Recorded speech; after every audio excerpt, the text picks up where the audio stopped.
सुभाष बोस की डेथ पे 3 थ्योरियाँ हैं। पहली थ्योरी है जो प्लेन क्रैश में उनकी डेथ हो गई सन 45 में, सेकंड वर्ल्ड वॉर खत्म होने के बाद में। उस ज़माने में जहाज़ों का एक बारी में 400-500 किलोमीटर का हुआ करते थे वो। फिर उस जहाज़ में बैठे वो जहाज़ फिर वहाँ पे कहते हैं कि वो उड़ा, वो क्रैश करके गिर गया और उसमें गिरने से वो सुभाष बोस के ऊपर गैसोलीन गिर गया। बाहर निकलने के लिए जंप मारी जब उसमें से जब जहाज़ जल रहा था तो कपड़ों में आग लग गई। लेकिन वो 3rd डिग्री बर्न उनकी पूरी बॉडी में हो गया था। हॉस्पिटल में ले गए, लोगों ने इलाज किया लेकिन उनकी वहाँ पे डेथ रात तक हो जाती है और 24 तारीख 25 तारीख को भारत में सारे न्यूज़पेपर्स में खबर आ जाती है कि सुभाष बोस की डेथ हो गई। तो वहीं पे उन्होंने क्रेमेट कर दिया, तो वो अस्थियाँ अभी तक वहीं पर ही हैं जापान में।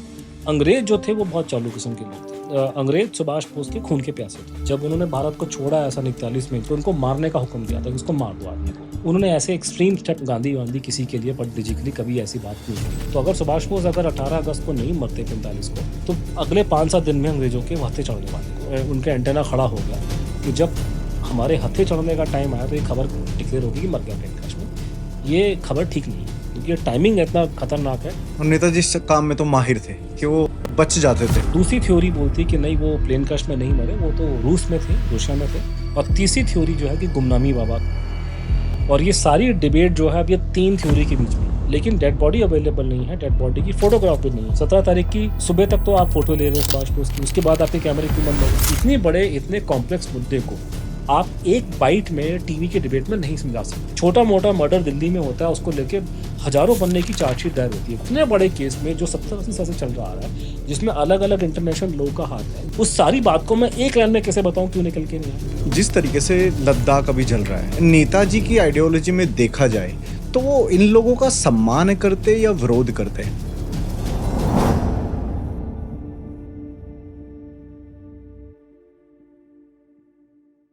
अनु सर, स्वागत है आपका। बड़ा अच्छा लगा आपसे मिलकर के। Thank you so much sir. इतने टाइम से हम एक दूसरे से बात कर रहे थे कि सर हम इस पे थोड़ी सी चर्चा करते हैं और फाइनली आज आप आ गए, so thank you. Thank you for having me here. आप कहाँ से चाहते हो मैं ये पॉडकास्ट कहाँ से स्टार्ट करूँ? मुझे पता देखो आपके पास बताने के लिए बहुत कुछ है और वो पॉडकास्ट में कवर भी नहीं कर वो पाऊँगा। वो एक पे नहीं, वो तो करने के लिए आपको 8-10 घंटे बैठना पड़ेगा और ये कि इतनी बड़ी राम कहानी की ये पूरी आप मुझसे जिस चीज़ के बारे में हम लोग बातचीत कर रहे हैं, ये पूरा महाभारत की तरह से है। और अगर आप सिर्फ नेताजी की डेथ मिस्ट्री की बात करें तो स्टार्ट होती है 45 में और ये वहाँ से लेकर के चलती आ रही है अभी तक मोदी जी के टाइम तक।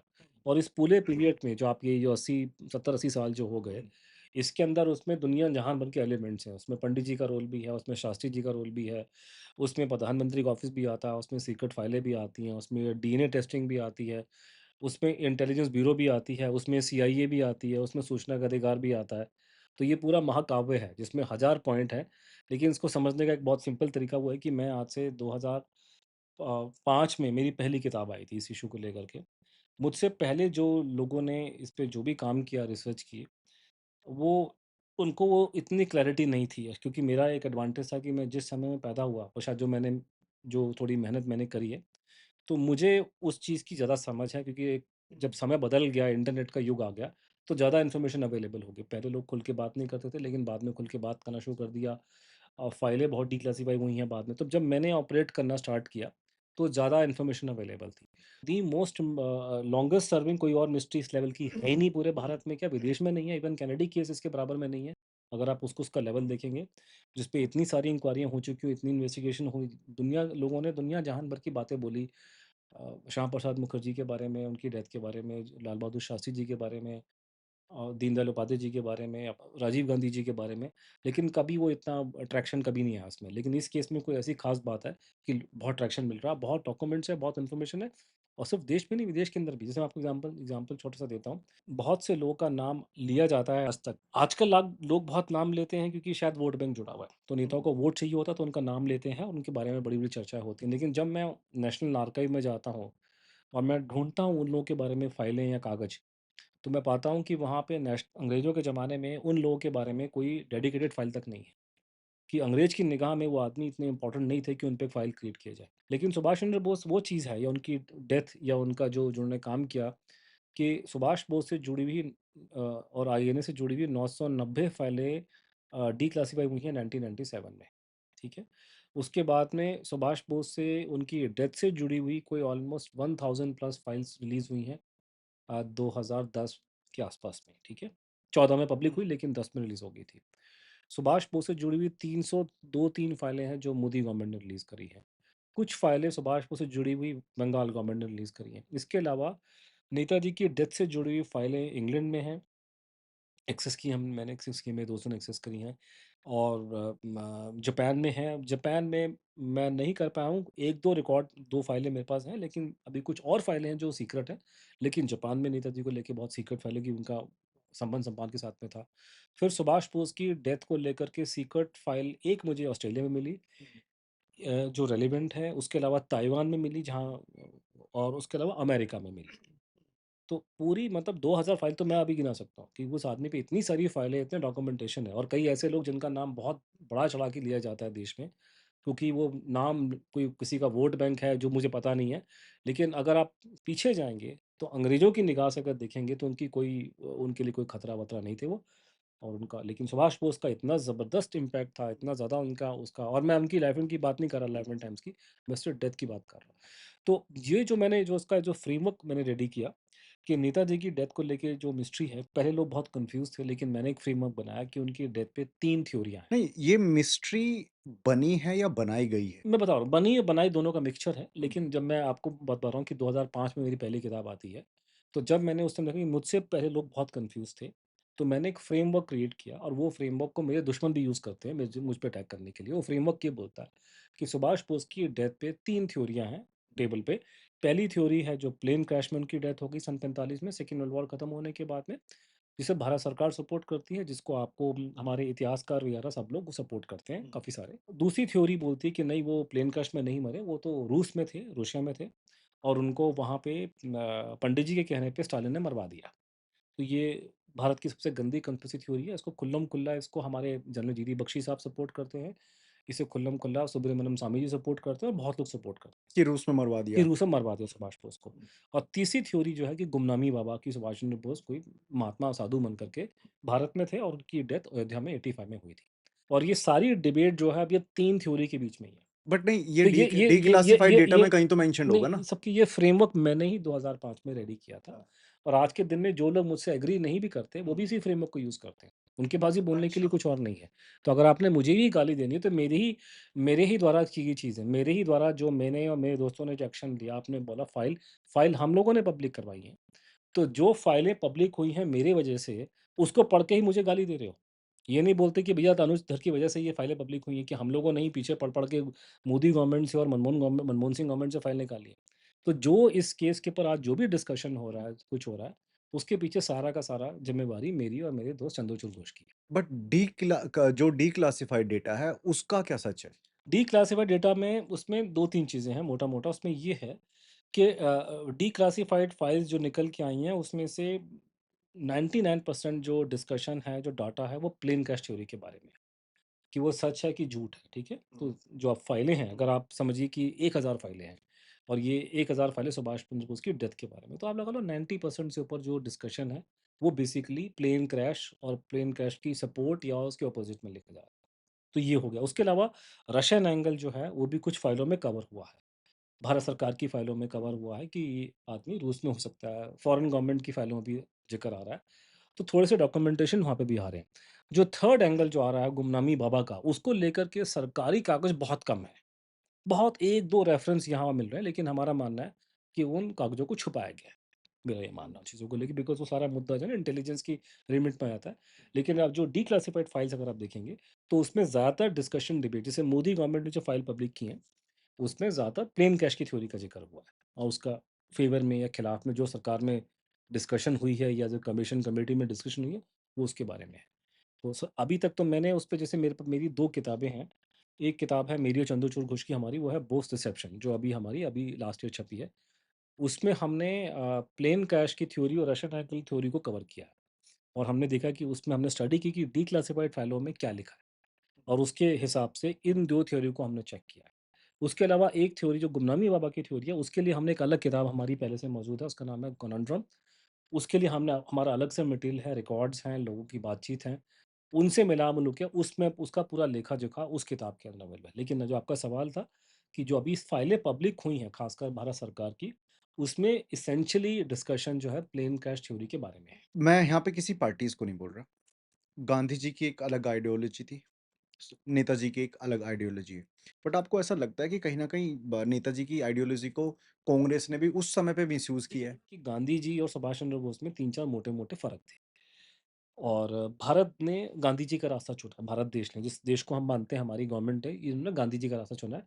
सुभाष बोस के रास्ते को उन्होंने मना कर दिया। तो गांधी जी की जो सुभाष बोस से जो सबको पता है कि उनकी बनती नहीं थी मतलब पॉलिटिकल उसमें फील्ड में। गांधी जी के ने जो जब सुभाष बोस को कांग्रेस प्रेसिडेंट से निकाला भी गया था, तो बेसिकली 3-4 प्रॉब्लम एरिया थे। पहला प्रॉब्लम उनका ये था कि सुभाष चंद्र बोस ने as Congress president planning committee बनाई और वो प्लानिंग कमेटी आजकल का नीति आयोग वो जो है, उसी को प्लानिंग कमेटी को बोलते हैं। सुभाष बोस का मानना था कि इस देश में जो गरीबी हटाने का वो जो तरीका है कि आपको हेवी इंडस्ट्री लगानी पड़ेगी। बड़े-बड़े बिज़नेस जैसे आजकल लगे हुए हैं देश के अंदर सारे के सारे। इसी से आप गरीबी हटा सकते हो। तो सुभाष बोस इन सब के फ़ेवर में थे।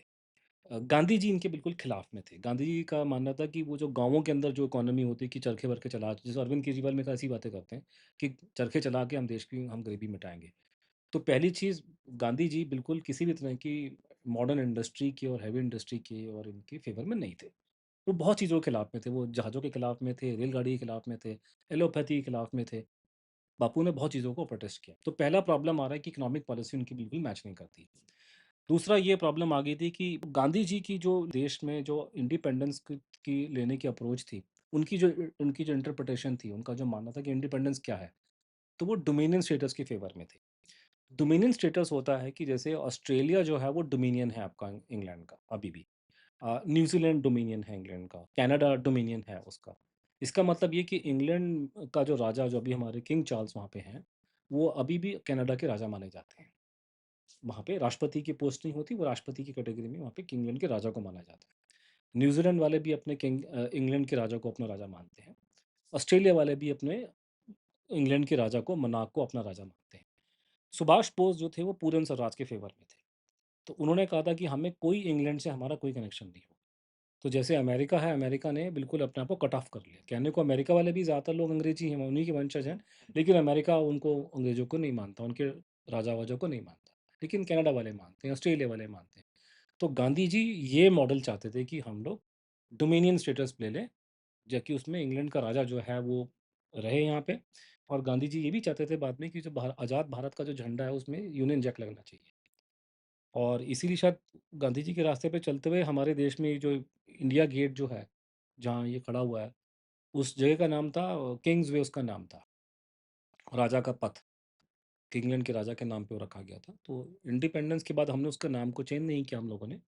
बाद में किसी फॉरेनर्स ने कंप्लेंट की तो उसको हमने हिंदी में राजपथ कर दिया। तो अंग्रेज़ों को मतलब विदेशी लोग कन्फ्यूज़ हो गए लेकिन हमें पता है कि राजपथ का मतलब क्या है? राज का मतलब राजा अब किंग्सवै है। उसके म हिंदी में आपने लिख दिया तो राजपथ और कौन-सा राजा यहाँ बैठा हुआ है? तो वो इसलिए राजपथ था कि उसमें कोने में जाकर के वहाँ पे कनोपी के नीचे किंग जॉर्ज की इंग्लैंड के राजा की मूर्ति थी। तो वो मूर्ति वहाँ लगी रही क्योंकि वो सारे गांधी जी के चेलों ने ही देश पे राज किया है। तो वो मूर्ति वहाँ पे ठीक लगी रही, कोई किसी को टेंशन नहीं है। कहने को आज़ाद हो गए लेकिन आप राजा की मूर्ति लगा रखी है आप लोगों ने। बाद में 1968 में नेताजी के फॉलोअर्स ने जाकर के उस मूर्ति के नाक कान तोड़ दिए, उस पे कालिख पोत दी, तब उन्होंने बड़ी शर्मिंदा हुई हमारे इंग्लैंड में हमारे को लोगों ने हमें दुत्कारा होगा, तब हमने उसको वहाँ से हटा दिया। तो वो कनोपी खाली हो गई वहाँ पे जाकर के। तो ये इस तरह का है तो जो गांधी जी इसलिए डोमिनेंट स्टेटस के फेवर में तो कई लोग ये जो कन्फ्यूज़ करते हैं कि बार-बार कहते हैं कि नेताजी और गांधी जी एक ही उनका ध्येय था लड़ाई का, वो गलत बात है। नेताजी का और गांधी जी का ध्येय एक नहीं था, गांधी जी का ध्येय था लड़ाई का डोमिनियन स्टेटस। सुभाष बोस पूर्ण स्वराज के फेवर में थे। और तीसरी चीज़ जो है थी कि वॉयलेंस को लेकर ये था कि सुभाष बोस का ये था कि देश की आज़ादी मिलने के लिए मैं वॉयलेंस को यूज़ कर सकता हूँ। गांधी जी जो थे वो अंग्रेज़ों के खिलाफ वॉयलेंस करने के फेवर में नहीं थे।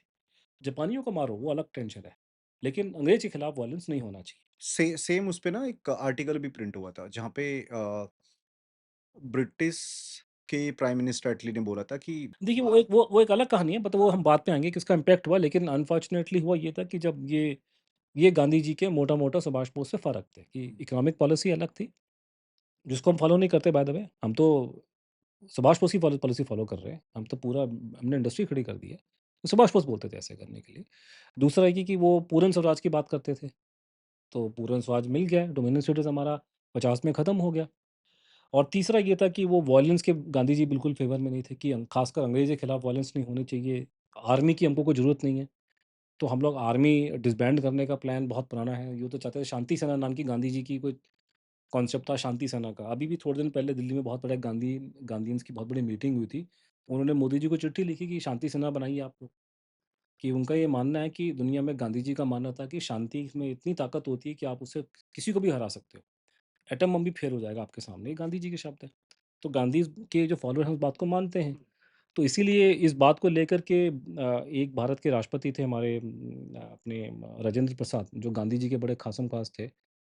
तो राजेंद्र बाबू ने टॉप सीक्रेट चिट्ठी भी लिखी पंडित जी को और रक्षा मंत्री को कि आर्मी को आप डिसबैंड नहीं कर सकते तो कम से कम इसकी स्ट्रेंथ कम करो।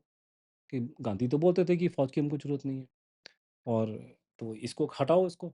तो ये इस तरह देश में उस तरह का विचार भी है और आपने एक बात नोट की होगी कि हमारे देश में जितने गांधीयन नेता थे ना, वो कभी फ़ौज में नहीं गए इंडिपेंडेंस के बाद में। क्योंकि वो फ़ौज को तो अलाउ ही नहीं करते थे ना। पसंद नहीं करते ना, वो शांति प्रिय लोग हैं, तो उनके बच्चे भी नहीं जाते फ़ौज में, वो भी शांति की इच्छा रखते हैं। शांति तो आपको कहाँ शांति तो आपको मिलेगी, लंदन में शांति कितनी है, न्यूयॉर्क में बहुत शांति मिलती है, तो ज़्यादातर गांधीवादी लोगों के बच्चे आपको वहीं मिल जाएँगे, आपको न्यूयॉर्क के अंदर, न्यू जर्सी में, शिकागो में, यहाँ पे, वो शांति प्रिय स्थान है। यूरोप, अमेरिका में बहुत शांति है, तो इनके बच्चे वहीं बैठे हुए हैं। फ़ौज में ये लोग नहीं जाते, लेकिन जितने रक्षा मंत्री बनते हैं, वो सारे के सारे गांधीयन होते हैं। ये बड़ी बड़ी अजीब-सी कहानी है देश में। तो हम लोगों ने 47 में हुआ ये था कि आज़ादी मिली सुभाष बोस की वजह से, लेकिन उन्होंने वो गांधी जी का ब्रांड उन्होंने फिट कर दिया। तो अब कहने को तो हम गांधी को फ़ॉलो करते हैं, लेकिन फ़ॉलो नहीं भी करते। शांति का नाम गुलामी तो नहीं है? देखिए गांधी नॉन वायलेंस आप बोल के थोड़ा बहुत कहीं न कहीं पॉलिटिकल एजेंडा भी तो नहीं, होता नहीं ही है ना? एजेंडा नहीं, मैं आपको ये सिर्फ़ कॉन्सेप्ट दे रहा हूँ कि ये कॉन्सेप्ट भारत सरकार द्वारा मान्य है कि गांधी जी शांति के पुजारी थे। नहीं ठीक है, मान लिया पुजारी थे और बट उसको आप ऑफ़िशियली एक्सेप्ट करते हो। आप उस बात को ऑफ़िशियली ठोक बजा करके यूनाइटेड नेशन में जाके बोलते हो, कि हम गांधी जी का रास्ता फ़ॉलो करते हैं, हमारे ही पैसे पे इन्होंने दुनिया भर की मूर्तियाँ गांधी की दुनिया लगाई है। मैं नहीं कह रहा। हमारी सरकार की ऑफ़िशियल स्टैंड है कि गांधी जी के रास्ते पे चलना चाहिए दुनिया को। मैं उसमें सिर्फ़ इतना ही बोल रहा हूँ कि आप दुनिया को सीख देने की बजाय पहले खुद तो चलो। तो गांधी तो बोल गए कि आर्मी को डिसबैंड करो। तो आपने आर्मी क्यों डिसबैंड क्यों नहीं करी? मुझे ये समझ में नहीं आ रहा अभी तक। ये भी तो बोल सकते हो ना आप अगर इस पूरी थ्योरी को आप स्टडी करो मुझे पता है आपको आपने पूरी बुक लिखी है आपको हर एक चीज पता है बट एज ए कॉमन इंसान हमको छोटी छोटी चीजें ही पता है तो अगर हम उनको तोड़ मोड़ के भी जोड़ने की कोशिश मैं करते आपको हैं ना वही बता रहा हूँ ना कि कहने को वही कि हुआ ये कि जब सुभाष बोस की वजह से आज़ादी मिली, लेकिन वो उस टाइम पे यहाँ पे थे नहीं। तो सबसे आगे सुभाष चंद्र बोस के लोग थे, आज़ाद हिंद फ़ौज के, आज़ाद हिंद सरकार के। लेकिन जब वो उसकी रेवड़ियाँ बँटनी शुरू हुई, तो पहले गांधी वाले पहले खड़े हुए आकर के वहाँ पे। नहीं तो तो इनका फेम कम हो जाता ना नेहरू और गांधी का जो लड़ाई वो मतलब खेती जैसे होती है ना कि आप फसल लगाता कोई है, काटता कोई और है। तो फसल लगाई सुभाष चंद्र बोस ने, काटी इन लोगों ने। सुभाष चंद्र बोस और आईएनए ने सुभाष बोस, आईएनए या जो भी अब जो आप रेवोल्यूशनरी या जो कहते हैं कि जो उनके साथ में थे, इन लोगों ने इन्होंने वो फसल लगाई थी, जिसको काटा गांधी जी के फॉलोअर्स ने और इन्होंने उसके काटने के बाद में इनका देश पे कंट्रोल हो गया पूरे और हम उसी उसी कंट्रोल के अंदर रह रहे हैं। डेथ मिस्ट्री जो एक मिस्टीरियस फाइल सीक्रेट फाइल दबा के छोड़ दिया 70-80 साल हो चुके हैं ये प्लानिंग कहाँ से स्टार्ट मैं हुई थी ये मैंने सारी कहा ना चीजों ये की तो उसमें 3 थ्योरी आ गई, तो पहली थ्योरी प्लेन क्रैश की। तो ये अब शुरुआत उसकी देखने के अलग नज़रिए हैं। उसकी जो थ्योरी ये बोलती है कि मैंने आपको जैसे बताया कि सेकंड वर्ल्ड वॉर खत्म होता है। 15 अगस्त 1945 को जापान जो सुभाष बोस लड़ाई लड़ रहे हैं, जो उनकी सरकार वहाँ लड़ाई लड़ रही है, उनकी फ़ौज जो लड़ाई लड़ रही है, वो जापान की मदद से लड़ रही है। और वहाँ जैसे ही वो 15 अगस्त सन 45 को डिक्लेयर करते हैं कि अब हम लोग सरेंडर कर देंगे अंग्रेज़ों को, अमेरिकन्स को, लड़ाई खत्म हो गई। और ये जानबूझ के हम लोगों को जब अंग्रेज़ों ने छोड़ा, तो यही दिन चूज़ किया 15 अगस्त सन 47 हमारे ज़ख्मों पर नमक रगड़ने की। 15 अगस्त बेसिकली सुभाष बोस की और जापानियों की हार का दिन है। तो हमारे ज़ख्मों पे नमक छिड़कने के लिए जानबूझ करके हमको 15 अगस्त सन 47 को आज़ादी दी और हम भी इतने बेशर्म किस्म की हमारी लोग हैं कि हम लोगों ने एक्सेप्ट कर लिया उसको। वो एक अलग कहानी है। तो 15 अगस्त 1945 को जब अंग्रेज जापानियों ने बोला कि अब हम सरेंडर कर देंगे, तो सुभाष बोस के सामने एक वो था कि मेरी पूरी सरकार है, उसमें हज़ारों लाखों लोग मेरे से इम्पैक्ट हो रहे हैं, पूरे साउथ ईस्ट एशिया के अंदर। फ़ौज है पूरी, तो हमें अब सरेंडर करना है तो कैसे करना है? अंग्रेज इनके जापानियों के साथ में करें कि नहीं करें? क्या मॉडलिटीज़ करनी है?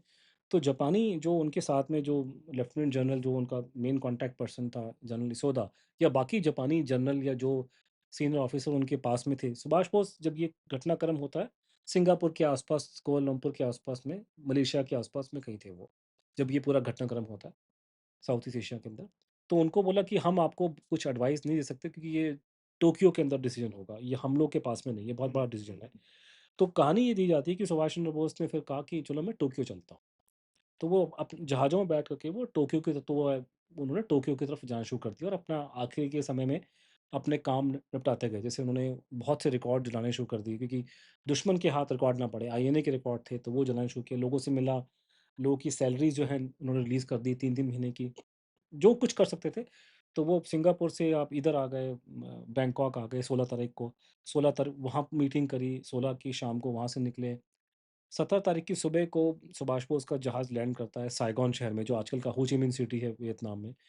वहाँ पे उनको बोला जाता है कि आपके साथ 5-7 लोग हैं, आप सारे नहीं जा सकते टोक्यो।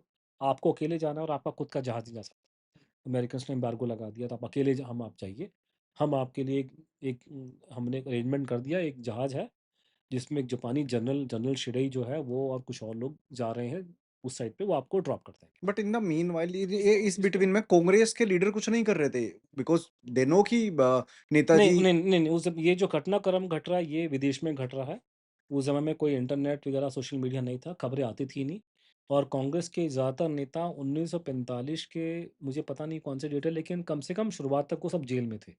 तो आप ये कह सकते हैं कि उस ज़माने में भारत के अंदर किसी को कुछ पता नहीं था और 1942 में जो इन्होंने भारत छोड़ो आंदोलन चलाया था, पहले तो सुभाष बोस ने उनको पहले बोला था 1939 में कि ऐसा आंदोलन छेड़ा जाए, तो ये तब तो उन्होंने मना कर दिया। बाद में इन्होंने बिना प्लानिंग के एकदम से ये अनाउंसमेंट कर दी, तो उसके बाद अंग्रेज़ों ने जो डंडे मारे हमारे को रख कर के, उन्होंने उसको सुबड़ा साफ कर दिया सु सु ये आपके भारत छोड़ो आंदोलन का, मुश्किल से 1 साल भी नहीं चला होगा। तोड़-ताड़ के उन्होंने लोगों को डंडे मार-मार के उन्होंने ऊपर से उन्होंने जहाज़ों से गोलियाँ मारी लोगों को रख कर के। उन्होंने मार-मुर के ख़त्म करा और कांग्रेस पार्टी ने अपना पल्ला झाड़ लिया कि तो हमारा गांधी जी ने बोल दी कि हमारा आंदोलन नहीं है। हम तो शांतिप्रिय लोग हैं, ये तो पता नहीं कौन से लोग हैं, दंगाई दंगाई लोग कौन है, ये हमारे लोग नहीं हैं हमारे। तो कांग्रेस ने उसको डिसोन कर दिया भारत छोड़ो तो भारत छोड़ो आंदोलन जो था वो 1943 में उसको पूरा उन्होंने सुपड़ा साफ कर दिया। तो भारत के अंदर कुछ नहीं हो रहा था। ये लोग जेल से निकल कर के अपनी किताबें-कुतुबें लिख रहे थे, कोई ये जो आप कह रहे हो कुछ कोई मूवमेंट नहीं। जो लड़ाई हो रही है, वो अब सब ठंडे पड़ गए थे और कांग्रेस की रीढ़ तोड़ दी थी उन्होंने। कांग्रेस पार्टी खत्म होने मतलब उसकी वो बुरी हालत कांग्रेस पार्टी की हुई थी उस टाइम पे। तो भा 1939 में। 1945 तक आते-आते कांग्रेस पार्टी का बिल्कुल सूपड़ा साफ हो गया था। तो वहाँ पे ये लोग आपस में लड़ रहे थे, वो टसल चल रहा था और सुभाष बोस वगैरह ये एक्टिव थे साउथ ईस्ट एशिया में। तो जब वो बैंकॉक में वो पहुँचते वहाँ पे जो था आपको मैं बताया कि उनको बोला गया कि आप अकेले जाएँगे। तो सुभाष बोस ने अपने साथियों को बताया कि भई ये मुझे अकेला जाने को बोल रहे हैं। उन्होंने कहा नहीं आप अकेले मत जाइए, कम से कम एक आदमी हमारे साथ आपके साथ जाए। तो ये अलग-अलग लोग थे, आबिद हसन थे, प्रीतम सिंह थे, गुलज़ारा सिंह थे, एस ए अय्यर थे, देवनाथ सरकार थे, हबीबुर रहमान था। तो उसमें से प्रीतम सिंह जो है उनकी डेथ हुई है 2010 के आस-पास में, देहरादून में। बाकी लोग पहले चले गए। तो उनको फिर उन्होंने फिर सुभाष बोस ने कहा ठीक है मैं अपने एडीसी को जो क्योंकि वो अपने गवर्नमेंट के हेड ऑफ गवर्नमेंट भी थे, तो उनका एडीसी था हबीबुर रहमान, तो बोला हबीब को मैं साथ लेके जाता हूँ। तो सुभाष चंद्र बोस और हबीबुर रहमान एक जहाज़ में बैठ जाते हैं साइगोन शहर में 17 तारीख की शाम को और ये जहाज़ जो है जो है उसमें एक लेफ्टिनेंट जनरल शिरई है और कुछ जापानी अफ़सर हैं और ये जहाज़ वहाँ से लेके साइगोन शहर से 17 अगस्त की शाम को उड़ता है और उड़ने के बाद में अगले दिन ये मतलब रात को फिर ये कहीं ठहरते हैं, अगले दिन फिर ये उड़ता है जहाज़। तो ये आजकल का जो ताइपेई शहर है ताइवान में, वो ताइपाई शहर में वो जहाज़ लैंड करता है दोपहर के आस-पास में और वहाँ पे एक छोटा-सा ब्रेक होता है लंच उस ज़माने में जहाज़ ना बहुत उनका डिस्टेंस बहुत नहीं होता था।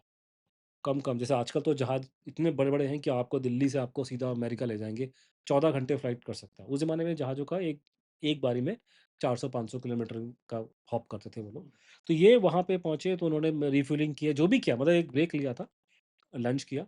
उसके बाद फिर उस जहाज़ में बैठे, वो जहाज़ फिर वहाँ पे कहते हैं कि वो उड़ा और वो क्रैश करके गिर गया और उसमें गिरने से वो सुभाष बोस के ऊपर पेट्रोल-वेट्रोल गैसोलीन गिर गया। कपड़ों में उनके पेट्रोल लग गया ऊपर, वो जब उन्होंने जहाज़ जब गिरा है तो उसके बाद उन्होंने फिर वो बाहर निकलने के लिए जंप मारी जब उसमें से जब जहाज़ जल रहा था, तो कपड़ों में आग लग गई। तो वो हबीबुर रहमान ने बेचारे ने बड़ी कोशिश की उनके हाथ-पैर उन्होंने कपड़े फाड़े, कुछ किया। लेकिन वो 3rd डिग्री बर्न उनकी पूरी बॉडी में हो गया था। हॉस्पिटल में ले गए, डॉक्टर योशिमी थे और लोगों ने इलाज किया लेकिन उनकी वहाँ पे डेथ रात तक हो जाती है और 3-4 दिन के बाद में उनकी डेथ अनाउंसमेंट हो जाती है, पूरी दुनिया में न्यूज़ फ्लैश चला जाता है। और 24 तारीख, 25 तारीख को भारत में सारे न्यूज़पेपर्स में खबर ये आ जाती है कि सुभाष बोस की डेथ हो गई है। और वहाँ पे घटनाक्रम ये था कि ताइवान में जब उनकी डेथ हो जाती है, तो पहले प्लान ये था कि बॉडी को ये लोग यहाँ पे सिंगापुर में लेकर आएँगे, जहाँ उनका हेडक्वार्टर्स वगैरह थे करके। तो उन्होंने कहा नहीं, जहाज़ नहीं मिल रहे उनको, तो 2 दिन तक वेट किया, जहाज़ नहीं मिले, तब उन्होंने कहा यहीं क्रेमेट कर देते हैं। तो वहीं पे उन्होंने क्रेमेट कर दिया, हबीबुर रहमान उस क्रेमेशन में मौजूद था कि 15 दिन बाद में वो उनकी अस्थियाँ लेकर के हबीबुर रहमान जापान चला जाता है, टोक्यो में। टोक्यो में जाकर के वो जापानी मिलिट्री हेडक्वार्टर्स में वो हैंडओवर कर देता है। वो बुलाते हैं 2 भारतीयों को और उनको वो अस्थि कलश पकड़ा देते हैं, अय्यर को और मूंगा रामामूर्ति को। और ये 2 बंधु उन अस्थियों को लेकर के एक जापानी मंदिर में चले जाते हैं, रेन्कोजी टेम्पल में। और उन्हें पुजारी को बोलते हैं कि आप नेताजी की बड़ी रिस्पेक्ट करते हो, तो ये अस्थियाँ अभी हमें खतरा है कि यहाँ इसको अमेरिकन्स ना उठा के ले जाएँ, तो आप इसको सँभाल के रख लो। कुछ समय बाद हम आपसे ले जाएँगे आकर के। तो वो अस्थियाँ वहाँ पे जाके छोड़ दी जाती हैं, तो वो अस्थियाँ अभी तक वहीं पड़ी हैं जापान में। तो ये कहानी वहाँ पे ये घटनाक्रम होता है। बीच में ये भारत में रिपोर्ट होता है कि प्लेन क्रैश में डेथ हो गई है। तो जब वहाँ पे देखने वालों के 2 तरीका है। जो मीडिया में खबर छपती है, जब उसको लोग पढ़ते हैं, तो भारत में तो लोगों ने रोना-पीटना शुरू कर दिया। वो भूख हड़ वो सारे शटर बंद हो गए, पूरे देश में हड़तालें हो गई। लोगों ने शोक किया, गांधी जी ने शोक किया, पंडित जी रो पड़े सुना के। तो जैसे लोगों में दुःख व्यक्त होता है कि जब अखबार में खबर है कि कोई मर गया, तो आप क्या मतलब निकालोगे? लेकिन अंग्रेज़ जो थे वो बहुत चालू किस्म के लोग थे। वो आपकी तरह हमारे सेंटिमेंटल, हम लोग तो ऐसे ही बड़े इमोशनल किस्म के लोग हैं हिंदुस्तानी जो है ना। तो उन्होंने समझ में, जैसे वायसरॉय जो ज़माने में जो भारत का जो कह सकते हैं कि प्रधानमंत्री राष्ट्रपति जो एक था, तब सबसे बड़ा जो कंट्री चला रहा था, फील्ड मार्शल आर्चिबल्ड वेवल। तो वेवल ने अपनी डायरी में लिखा कि ये मुझे इसका विश्वास नहीं है खबर का, ये स्टोरी प्लांट की गई है। क्योंकि अंग्रेज़ सुभाष बोस के खून के प्यासे थे। जब उन्होंने भारत को छोड़ा सन 41 में, जब बच के भागे यहाँ से और रशिया से होते हुए जर्मनी गए थे, तो उनको मारने का हुक्म दिया था कि इसको मार दो आदमी को। उन्होंने ऐसे एक्सट्रीम स्टेप किसी और फ्रीडम फाइटर के लिए कि इसको मार दो इसको, ये उन्होंने कभी गांधी-वांधी किसी के लिए, पंडित जी के लिए कभी ऐसी बात नहीं करी। तो वो आपका दुश्मन जो आपके बहुत नुकसान आपको कर रहा है, जब तो अगर सुभाष बोस अगर 18 अगस्त को नहीं मरते 45 को, तो अगले 5-7 दिन में अंग्रेज़ों के हत्थे चढ़ने वाले थे। वो ये कहानी क्लियर थी कि सरेंडर कर दिया, बच के कहाँ जाएगा आगे तुम्हारा ये आदमी। तो वो उनकी उनकी उनकी उनका एंटेना खड़ा हो गया कि जब हमारे हत्थे चढ़ने का टाइम आया, तो ये खबर डिक्लेयर होगी कि मर गया प्लेन क्रैश में। ये खबर ठीक नहीं है, क्योंकि ये टाइमिंग इतना खतरनाक है कि ये प्लानिंग करके, क्योंकि ये आदमी पहले ही प्लानिंग करके भाग चुका है, तो उनको विश्वास नहीं। मैंने इसकी इंक्वायरी करवाओ। और नेताजी इस काम में तो माहिर थे कि वो बच जाते थे बट हर हाँ, चीज़। तो वो आदमी वो जो पहले निकल के जा सकता है यहाँ से, वो चुपचाप जर्मनी जा रहा है, वहाँ जा रहा है, हिटलर से मिल रहा है, वो नॉर्मल पर्सन नहीं है वो, बड़ा दिमाग वाला आदमी है। तो उसने कहा नहीं, इसकी इंक्वायरी हो प्रॉपर। तो इंक्वायरी करने के लिए दिल्ली के अंदर उस ज़माने में आईबी ने, क्योंकि आईबी उस ज़माने में सीबीआई नहीं था कुछ, रॉ नहीं थी, आईबी थी। तो आईबी के लोगों ने स्टार्ट किया, करते-करते उसमें आईबी और मिलिट्री वाले इकट्ठे हो गए, इंटेलिजेंस वाले, मिलिट्री वाले। और करते-करते एक टीम सी बन गई।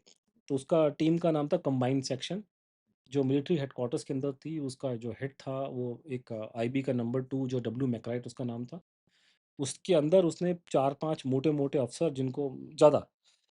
जिनको एक्सपर्ट थे इन चीज़ों के, सुभाष बोस के या इंटेरोगेशन के या सिग्नल्स के, जैसे उसमें फ़िलिप फिनी जो था वो बंगाल पुलिस का हेड था और वो आईबी का डिप्टी डायरेक्टर था। बहुत टाइम से सुभाष बोस को चेज़ कर रहा था। राय बहादुर बख्शी बद्रीनाथ पंजाब सीआईडी के थे, डेपुटेशन पे आए थे मिलिट्री इंटेलिजेंस में। बद्रीनाथ जो थे वो भी इस टीम में आए, वो भी बहुत टाइम से सुभाष बोस को चेज़ कर रहे थे। कई आईएनए के लोगों को उन्होंने इंटरोगेशन उन्होंने की थी। बाद में ये इंडिपेंडेंस के बाद में वो आईबी में गए, उसके बाद में फिर वो डीजीपी थे आपके जम्मू कश्मीर पुलिस के। और ऐसे और बड़े अफ़सरों को लेके ये पूरी टीम जो है, इसने इन्वेस्टिगेशन करनी शुरू कर दी। और साथ-साथ इनको जो इन्वेस्टिगेशंस अमेरिकन्स ने करी या बाकी लोग कर रहे थे, उसकी रिपोर्टें भी इनको मिलती थी। कितनी कंट्रीज़ उस समय उस ब टाइम पे इन्व बेसिकली इन्वॉल्वमेंट, आप कह सकते हैं कि मोटा-मोटा जो हर एक कंट्री की इन्वॉल्वमेंट थी। थोड़ा बहुत इन्फॉर्मेशन जो ऑस्ट्रेलिया को मालूम है उसने दी, बट एसेंशियली अमेरिकन्स और ब्रिटिश, इन दोनों ने इंक्वायरी करी। जापानियों को तो पूछा गया, लेकिन जो इन्वेस्टिगेशन हुई है, कहा जाता है, मेरे पास रिकॉर्ड नहीं है, लेकिन कुछ इतिहासकार ने बोला कि फ्रेंच ने भी रोल प्ले किया, क्योंकि ये जगह जो थी साइगॉन, ये फ्रेंच ऑक्यूपेशन के अंडर आ गया था इमीडिएटली आफ्टरवर्ड्स। यूएसएसआर का रोल इसमें फ़िलहाल कुछ नहीं था, बिकॉज़ किसी को मालूम भी नहीं था चीज़ों के बारे में, तो वो तो अलग थे। यूएसएसआर तो उस लेवल वहाँ पे पहुँचा नहीं था। तो इस इलाके में जहाँ नेताजी गायब हुए हैं या उनकी प्लेन क्रैश की डेथ हुई है, वहाँ पे 3 ही पार्टी थी, एक तो अमेरिकन और ब ब British and French to an extent. तो ये उसके बाद में उन्होंने इन्वेस्टिगेशन करी और देखिए ऐसा होता है कि हम जब बातचीत कर रहे होते हैं, तो बात करते-करते हम बोलते हैं ना कि भारत के अंदर बड़ी दुर्घटनाएँ हुई हैं और हमारे बड़े देश के नेता उसमें मारे गए। जैसे फॉर एग्ज़ाम्पल माधव सिंधिया जी की डेथ हो गई हेलीकॉप्टर क्रैश में। हमारे संजय गांधी जी की डेथ हो गई प्लेन क्रैश में। तो जो उन्होंने इंक्वायरी करनी शुरू करी अंग्रेज़ों ने उस ज़माने में, उनको ये मालूम चला बहुत थोड़े दिनों के बाद में कि ये जो पूरी स्टोरी है कि सुभाष बोस की प्लेन क्रैश में डेथ हो गई, ये बेसिकली हियरसे है, जिसको लीगल टर्म्स में हियरसे कहते हैं कि ये कोई प्रूफ नहीं है किसी का, वो बोल रहे हैं लोग। जैसे फॉर एग्ज़ाम्पल मैं आपको इसलिए बोला कि जैसे फॉर एग्ज़ाम्पल अपने संजय गांधी जी की जो डेथ दिल्ली में हुई थी कि संजय गांधी जी एयरपोर्ट पे आए, तो लोगों ने आते देखा, तो क्लियर आई विटनेस अकाउंट है और लोग झूठ नहीं बोलेंगे, भई मैंने देखा संजय गांधी जी आए थे यहाँ पे। लोगों ने संजय जी को चढ़ते देखा जहाज के ऊपर, वो भी एविडेंस है, डाउट नहीं किसी को। जहाज उड़ा, लोगों ने जहाज को उड़ते देखा, नई दिल्ली का इलाका है। मैं कह रहा हूँ कि चेन ऑफ एविडेंस बिल्कुल क्लियर है कि कोई लोगों ने देखा और झूठ बोलने का मोटिव नहीं है। अनफॉर्चुनेटली वो जहाज में 2 लोग थे, पायलट 2 थे, संजय जी और एक और पायलट था, वो क्रैश हो गया। जब क्रैश हुआ तो वो गए लोग, पुलिस वाले, फायर ब्रिगेड, डॉक्टर-वॉक्टर जो भी थे, आईबी वाले वो गए वहाँ पे। अनफॉर्चुनेटली दोनों मर चुके थे, बॉडीज़ अवेलेबल हैं। तो ये इसमें कोई डाउट नहीं है, लेकिन अब प्रॉब्लम सुभाष बोस वाले केस में आ रहा है कि ना उसकी डेड बॉडी अवेलेबल है, ना डेड बॉडी की फ़ोटोग्राफ है। जापानी 17 तारीख ना की कोई क्रिमिनेशन का कोई रिकॉर्ड है, ना वो फ़ोटोग्राफ्स है। बात मैं बात पे आ रहा हूँ उसपे, लेकिन डेड बॉडी अवेलेबल नहीं है, डेड बॉडी की फ़ोटोग्राफ भी नहीं है। 17 तारीख की सुबह तक तो आप फ़ोटो ले रहे हैं सुभाष बोस की, उसके बाद आपके कैमरे क्यों बंद हो गए?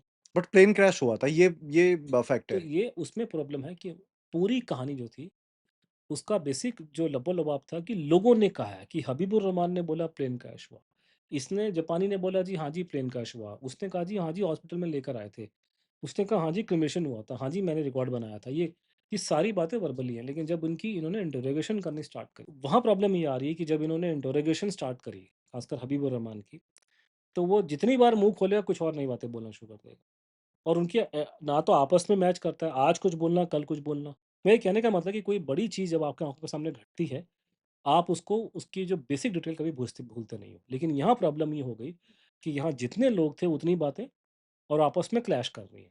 तो अंग्रेज़ जो थे उनको ये डाउट हो गया कि ये कहानी सच नहीं। फिर उन्होंने एक बहुत बड़ी उनको और डाउट उनके तब बढ़े, जब उनको मालूम जब उन्होंने इंटेरोगेट किया, खासकर जापानियों को इंटेरोगेट किया, उनको मालूम चला कि सुभाष बोस कोई जापान नहीं जा रहे थे, वो रूस जा रहे थे। और उनकी प्लानिंग चल रही थी बहुत टाइम से कि लड़ाई ये हारने वाले हैं, ये अपने जापानी और एक्सिस ब्लॉक, और मुझे अपनी लड़ाई कंटिन्यू करनी है देश के लिए। और वो लड़ाई अगर सेकेंड वर्ल्ड वॉर के बाद मुझे कंटिन्यू करनी है, तो रशिया इकलौती कंट्री है जो मेरी मदद करे। तो उनको कहीं ना कहीं लगा कि ये डिसेप्शन प्लान है, ये झूठ बोलने के लिए ये नकली कहानी प्लेन क्रैश की डाली गई। तब वो करते करते करते उन्होंने, अंग्रेजों ने, जो ब्रिटिश इंटेलिजेंस थी, उन्होंने अमेरिकन से पूछा इस केस के बारे में, तुम्हारा स्टैंड क्या है? क्योंकि अमेरिकन्स ने ही सुभाष बोस की डेथ पे इंक्वायरी स्टार्ट। अब ये आंसर उस टाइम पे नहीं मिला था, कोई डायरेक्ट एविडेंस नहीं है, सब जापानी बोल रहे हैं। बट जापान को तो पता होगा ना कि हकीकत क्या है? जापान सेकेंड वर्ल्ड वॉर से पहले का जो जापान था, ये जो उसकी एस्टैब्लिशमेंट थी, वो तो खत्म हो गई ना, वो एक नया कंट्री बन गया ना। जो लोग सुभाष बोस को जानते थे, उनको मिलते थे सेकेंड वर्ल्ड वॉर से पहले, सेकेंड वर्ल्ड वॉर में, वो सारे के सारे या तो उन्होंने सुसाइड कर ली, या उनको उन्होंने हैंग कर दिया वॉर क्राइम्स बना करके। तो वो जापान, ये वो जापान नहीं है। सेकेंड वर्ल्ड वॉर से पहले का जापान एक अलग जापान था। वो गवर्नमेंट पूरी हट गई, पूरे वो सबको मार-मूर के उनको वॉर क्राइम्स के उन्होंने चार्ज लगा करके उनको हैंग कर दिया। ये उसी समय की बात है तब नेहरू जी ने नेताजी के खिलाफ ये भी बोला था कि आप इनको जहाँ दिखे गोली मार सकते हो, या इनको एक वर्ड भी दिया था, आप वॉर क्रिमिनल। ये 2 अलग-अलग कहानी है। पहली कहानी ये है कि सेकंड वर्ल्ड वॉर में जब ये बात चल रही थी, तो मोटा-मोटा अंग्रेज़ों का विरोध गांधी जी या पंडित जी ने नहीं किया, ठीक है? मोटा-मोटा। और उन्होंने हिटलर वगैरह का विरोध किया था। दुनिया में जितने देश हैं या जितनी कौमें हैं और लोग हैं, वो पहले अपने देश की चिंता पहले करते हैं, दूसरे की बाद में करते हैं। हम लोग ऐसी एक विचित्र किस्म की कौम है कि हमको दुनिया की शांति में ज़्यादा चिंता है हमारे को, अपनी चिंता बाद में है। हिटलर ने कितने इंडियन मारे थे? 0। उसने कोई इंडियन नहीं मारे, उसने जो मारे वहाँ लोग मारे, ठीक है? यहाँ पता नहीं क्या अजीब-सी कहानी है कि जैसे आप इवन आप कलकत्ता में चले जाएँ, जहाँ सुभाष बोस जिस इलाके के हैं, वहाँ के लोग भी हिटलर की माँ-बहनें करने पे तुले हुए हैं। उसने मारे लोग, लेकिन आपके नहीं मारे, उस किसी और के मारे उसने, और लोगों को मारा है। और आपको उससे बड़ी खुंदक है, पर्सनल खुंदक है। जिस आदमी ने आपके लोग मरवाए हैं, गाली दे के गया माँ-बहन की, आपका विंस्टन चर्चिल, उसकी आप फ़िल्में देखने पहुँच जाते हो। उसमें आपको कोई टेंशन नहीं है। वो चर्चिल मरेगा तो आप लोगों ने झंडा नीचे कर दिया हिंदुस्तान का आप लोगों ने। मार आपको अंग्रेज़ रहे हैं, भड़ास आप हिटलर पे निकाल रहे हो। ये कौन-सी मेरे को समझ में नहीं आई, ये कौन-सा कॉन्सेप्ट है ये दुनिया शांति। ब्रिटिश जा चुके हैं, लेकिन कहीं न कहीं अब भी हम ब्रिटिश एरा में जी रहे हैं। हमारे को बड़ा अजीब किस्म की कहानी है कि दुनिया को देखने का एक ही नज़रिया होता है। मेरे देश का हित किस हित में है? अब अमेरिकन क्या सोचते हैं राष्ट्रपति पुतिन के बारे में, उसे मुझे घंटा फ़र्क पड़ता है। मुझे इतना पता है कि हमारी मदद रशिया करता है। मेरे देश का हित रूसियों के साथ में है। मेरे देश के संबंध नॉर्थ कोरिया के साथ में हैं। अमरीकी क्या सोचते हैं उनके बारे में, उसका मुझे घंटा फ़र्क पड़ता है वैसे मेरे को। लेकिन पड़ता है, लेकिन जितने हमारे पढ़े-लिखे जितना ये पढ़ा-लिखा जो वर्ग है, जो इंटेलेक्चुअल्स हैं, वो तो आधे से ज़्यादा तो अमेरिकन अपने आप को वो यूरोपियन समझते हैं अपने आप को। उनको अपनी कंट्री की चिंता नहीं है कि हमारी कंट्री में चर्चिल ने लोगों को मार दिया। उस चर्चिल ने गाली-गलौच देके बात की है हमारे बारे में, उसकी टेंशन नहीं है। लेकिन हिटलर के पीछे पड़े हैं हाथ धो करके, उसकी उसकी सुबह-शाम उसे गाली देते हैं। कि प्रॉब्लम ये है कि कल को भैया वीज़ा लेके जाना है, मुझे लंदन जाना है, तो मैं वीज़ा लेके अगर मैं गाली दूँगा चर्चिल को, तो वीज़ा कौन देगा मेरे को? जिन लोगों ने आपकी मदद करी, सेकंड वर्ल्ड वॉर में एक्सिस फोर्सेस ने आपकी मदद की है, भारत की आज़ादी आपको मिली है एक्सिस फोर्सेस की सपोर्ट से। हिटलर से सपोर्ट मिली, आपको ये सपोर्ट इटली से मिली है थोड़ी बहुत, आपको जापान से सपोर्ट मिली। हिटलर ने आपको अमेरिका आज़ाद भारत अमेरिका की अमेरिका और इंग्लैंड आपकी इंडिपेंडेंस के फ़ेवर में नहीं था। आप सेकंड वर्ल्ड वॉर के टाइम पे क्यों उनके पीछे भाग रहे हो, मेरे को समझ में नहीं आ रहा। वो आपके फ़ेवर में नहीं थे। आज भी नहीं है, आज भी कौन-सा है? नहीं, वो तो आज तो अब आपके गले पड़ गई, तो आप वो ही तो आप चलो एक आज ट्रेड आपके वॉर चल रहा है आज तो आपके वो ट्रेड हो गया, तो आपको आपको उसमें बुराई नज़र आ रही है। अभी आप सेकंड वर्ल्ड वॉर की बात बोलेंगे, तो आप आँखें बंद करके उनको सपोर्ट करते हैं आप लोग। करते हैं लोग अब आफ्टर द ट्रेड वॉर जब से स्टार्ट हुआ तब से कर रहे हैं। अब आपको समझ में आ रहा है ना कि नेशनल इंटरेस्ट कोई और चीज़ होती है, अच्छा-बुरा नहीं होता दुनिया में, नेशनल इंटरेस्ट पहले आता है। तो सेकंड वर्ल्ड वॉर पे भी वो यार्डस्टिक लगाओ कि सेकंड वर्ल्ड वॉर में जो एलाइड पावर्स थे, जो ये दावा कर रहे थे कि हम दुनिया में डेमोक्रेसी के लिए लड़ाई लड़ रहे हैं, उनका भारत को आज़ाद कराने का कोई इरादा नहीं था। वो हमको दबा के रखे हुए थे, हमारे लोगों को मार रहे थे। हमारी लड़ाई फ्रीडम फाइट में, वो चाहे कितने भी गंदे क्यों ना हों, लेकिन उन्होंने हमारी मदद करी है, एक्सिस फोर्सेस ने। हिटलर का कितना बड़ा रोल है हमारे हिटलर हिटलर अगर भारत आज़ादी में? नेताजी तो मर जाते हैं वहीं पे, खत्म हो जाते हैं अफ़गानिस्तान में, रशिया में, अगर हिटलर सपोर्ट नहीं करता। उसने जान बचाई है उनकी, जान बचा के उनको यहाँ भेजा, सपोर्ट किया जब तक वहाँ रहे। उसके अलावा उन्होंने वहाँ भेजा, उनको जापान भेजा। नेताजी के अंदर ऐसी क्या ख़ास बात थी? वो देखिए, सबको नेताजी कन्विंस कर लेते थे। एक दूसरे देश का गुलाम देश था। सुभाष बोस के पास में क्या था देने के लिए? जर्मनी को, जो वर्ल्ड का उस टाइम पे आप कह सकते हैं नंबर 2 पावर थी। 2-3 कंट्री को रगड़ के वो बैठे हुए थे। लेकिन ये आदमी में कुछ ना कुछ इसमें करिश्मा था, इसमें कुछ इसकी पर्सनैलिटी में कोई कोई चीज़ थी ना, कि जिससे भी मिला उसको इसने इम्प्रेस कर लिया और मदद ली अपने देश के लिए। बट वो किस समय सिचुएशन हुई जब कांग्रेस लीडर ने इनको मारने के लिए ये ऐलान ऐसा किया? ऐसा नहीं था। क्यों? मैं आपको कहता कि बाद में जब लड़ाई सेकंड वर्ल्ड वॉर शुरू हुई, तो अंग्रेज़ों ने एक झूठी कहानी यहाँ फ्लोट कर दी कि जापानी जो हैं भारत पे कब्ज़ा करने के लिए आ रहे हैं और हम जो हैं, अगर हम खराब हैं, तो जापानी हमसे भी ज़्यादा खराब होंगे। ये तब किया जब आईएनए डेवलप हो रहा था या उससे पहले? आईएनए के टाइम पे, तो ये अंग्रेज़ों ने बेसिकली, क्योंकि अंग्रेज़ों को इन्होंने जापानियों ने बहुत बुरी तरह से मारा था।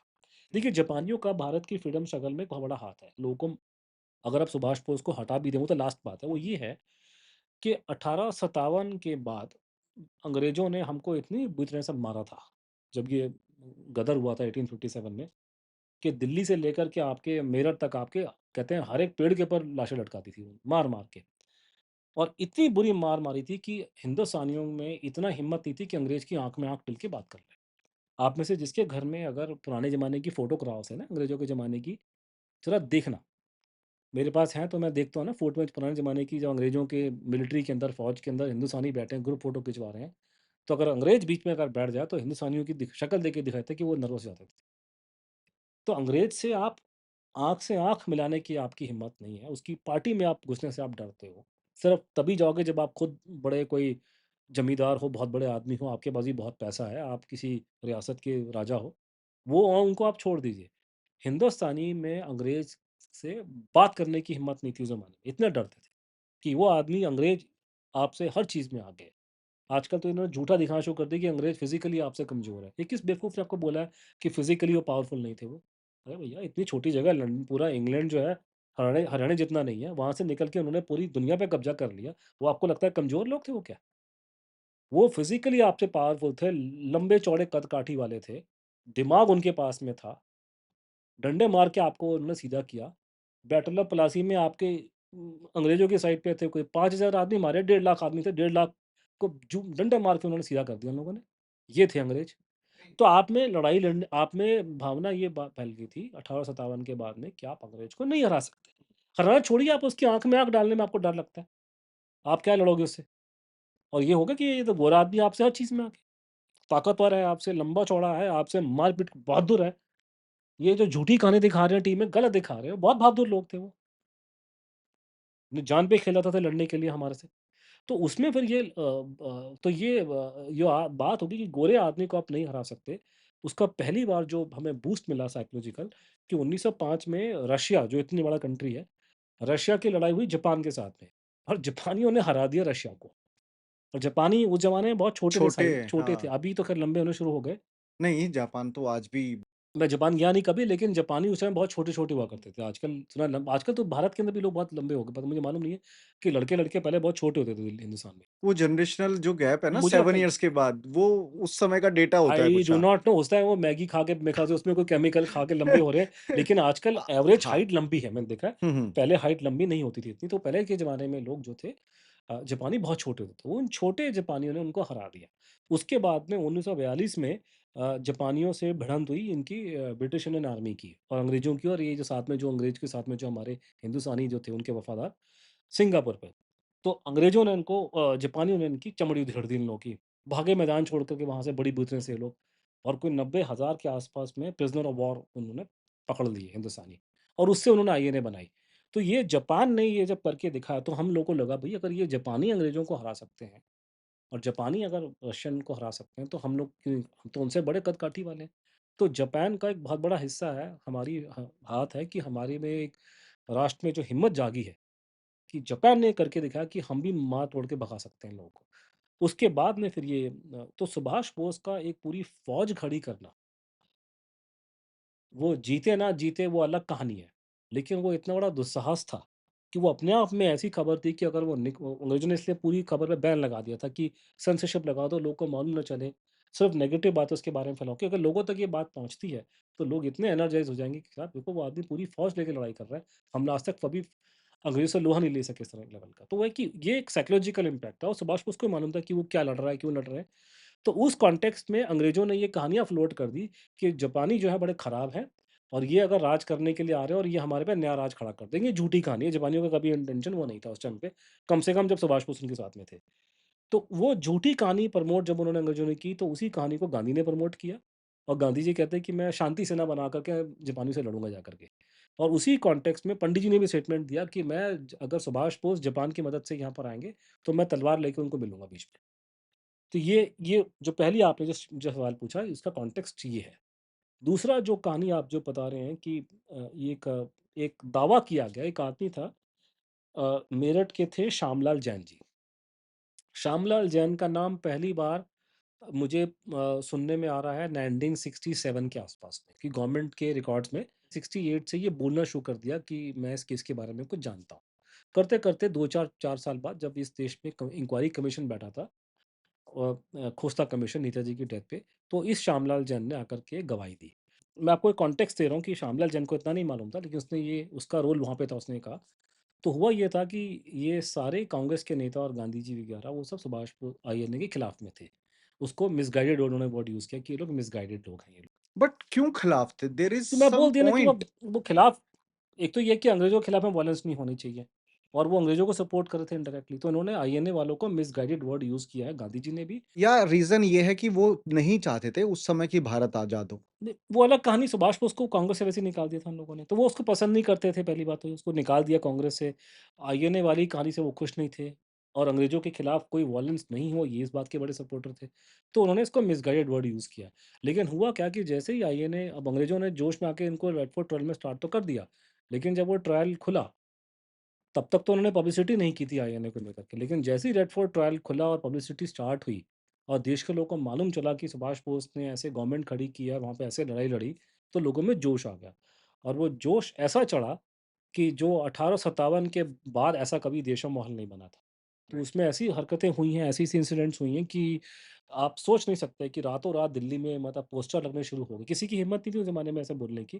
तो इतनी ज़बरदस्त देश में एकदम से उछाल आया, तब कांग्रेस पार्टी फँस गई उसके अंदर कि हम तो इनको मिसगाइडेड कह रहे हैं, लेकिन देश इनके फ़ेवर में आ गया।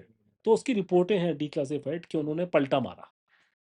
तो जो-जो पार्टी और तंज़ीम जो सुभाष बोस और आईएनए के फ़ेवर में नहीं थी, वो मजबूरी में क्योंकि पब्लिक उनके इतने फ़ेवर में आ गई कि कांग्रेस पार्टी को और मुस्लिम लीग को आईएनए को सपोर्ट करना पड़ा। ठीक है? तो ये पॉलिटिकल रीज़न है। तब ये जब आईएनए के ट्रायल चल रहे थे, तो पंडित जी ने बीच में एक जो आजकल एक शब्द होता है फोटो ऑप कि कोई इवेंट में आप घुस के फ़ोटो खिंचवाने के लिए पहुँच जाओ लेकिन काम ना करो।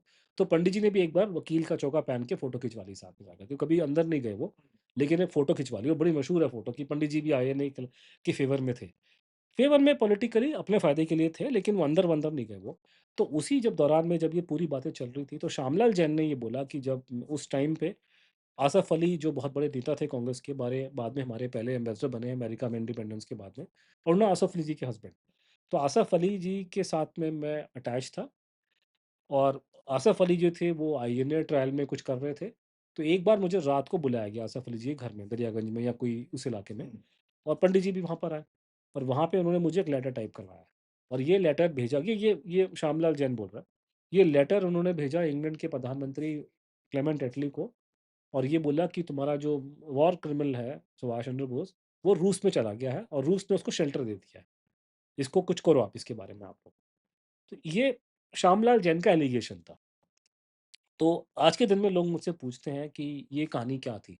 देखिए पॉइंट ये है कि वो एलिगेशन को मैं नहीं मानता कि वो ठीक है।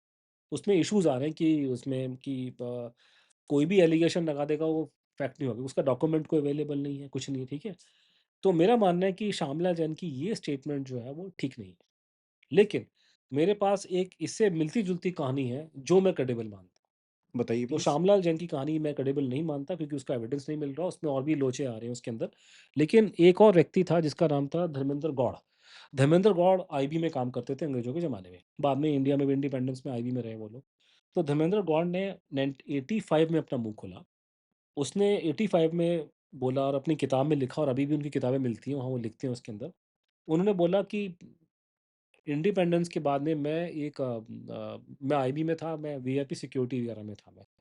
और ये क्लेमेंट एटली जो इंग्लैंड के प्रधानमंत्री थे, वो भारत में पधारे 1956 के आसपास में। तो वो पहले आए तो वो लखनऊ में आए। तो लखनऊ में आए तो उनको उनके जो वहाँ के मुख्यमंत्री थे संपूर्णन जी, जिनका सुभाष बोस से बहुत पहले की बातचीत थी, वो उनको रिसीव किए।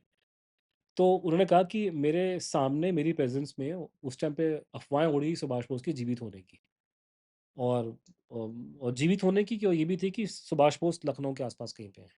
और ये पहला कहाँ से आया? बिकॉज़ पहले तो ये था कि वो रूस मैं आपको कैसे 85 की बात कर रहा हूँ। मैं 85 में मैं आपको बता रहा हूँ कि 85 में श्यामलाल जैन ने ये बोलना शुरू किया। तो उसने कहा कि उस समय पे यूपी में, लखनऊ में नेताजी के होने की अफ़वाहें उड़ी हुई थी। वो क्यों उड़ी थी वो अभी बाद में समझ में आपको आएगा। और लेकिन उस टाइम पे ये कहानी निकल के आती है। मैं कह रहा हूँ श्यामलाल जैन मुझे क्रेडिबल नहीं लगता, मुझे ये क्रेडिबल लगता है। धर्मेंद्र गौड़ क्योंकि जो आईबी के आदमी थे, तो उन्होंने बोला कि ये उस टाइम पे तो ये कॉन्टेक्स्ट था। संपूर्णानंद जी ने इटली को पूछा, "भई सुभाष चंद्र बोस कहाँ पर है?" हुँ। तो उसने बोला कि रूस के अंदर है। ये इसने बोला कि मैंने वो सुना और मैंने इस बात को मुझे मालूम कि और उसने फिर उनके भागने की उन्होंने बताया कि कैसे भागे हैं वो। कुछ ऐसा कुछ डिटेल दिया। ये डिक्लासिफाइड डेटा में मेंशन्ड है सारी चीज़ें? उसी टाइम में क्योंकि क्लेमेंट एटली के बारे में और भी सोर्सेज़ बता रहे हैं कि लखनऊ से फिर वो कलकत्ता जाते हैं, कलकत्ता में उनसे सवाल पूछा जाता है कि भारत को आज़ाद आपने क्यों किया? तो उसने बोला कि सुभाष बोस की वजह से अब फ़ौज के अंदर रिवोल्ट की नौबत आ गई थी और वो हुआ भी, नेवल म्यूटनी हो गई थी आपके बॉम्बे इलाके में। इसलिए मैंने देश को आज़ाद करने का फैसला उन्होंने तो लिया। नेहरू और गांधी को भी उतनी और इम्पोर्टेंस उन्होंने नहीं दी नेहरू का है। नाम तो लिया, उन्होंने पूछा गांधी जी का क्या कंट्रीब्यूशन है, जो उनके फ्रीडम जो उन्होंने जो ये सारे जो धरने-वरने हुए थे, जो गांधी जी के आंदोलन थे, उसने कहा कोई इसका कोई इम्पैक्ट मेरे पे नहीं हुआ उसका कोई। तो उसमें फिर ये जब अंग्रेज़ों ने फिर ये इंक्वायरी करी और जब हुआ ये कि करते-करते जब उनको डाउट हुआ तो अमेरिकन से पूछा। अमेरिकन्स ने बोला कि नहीं ये डायरेक्ट एविडेंस नहीं है। तो ये इंक्वायरी करते 46 का मिडल तक पहुँच गए लोग, अंग्रेज़ and they were not very clear. खबरें आ रही हैं कि रशिया में है, खबरें आ रही हैं कि मर गए प्लेन क्रैश में, खबर आ रही है कि साहब ये जो प्लेन क्रैश वाली बात है वो ठीक नहीं है। तो अंग्रेज़ उसमें चाहते थे कि वो ताइवान में जाकर के प्रॉपर इंक्वायरी करें इस केस की।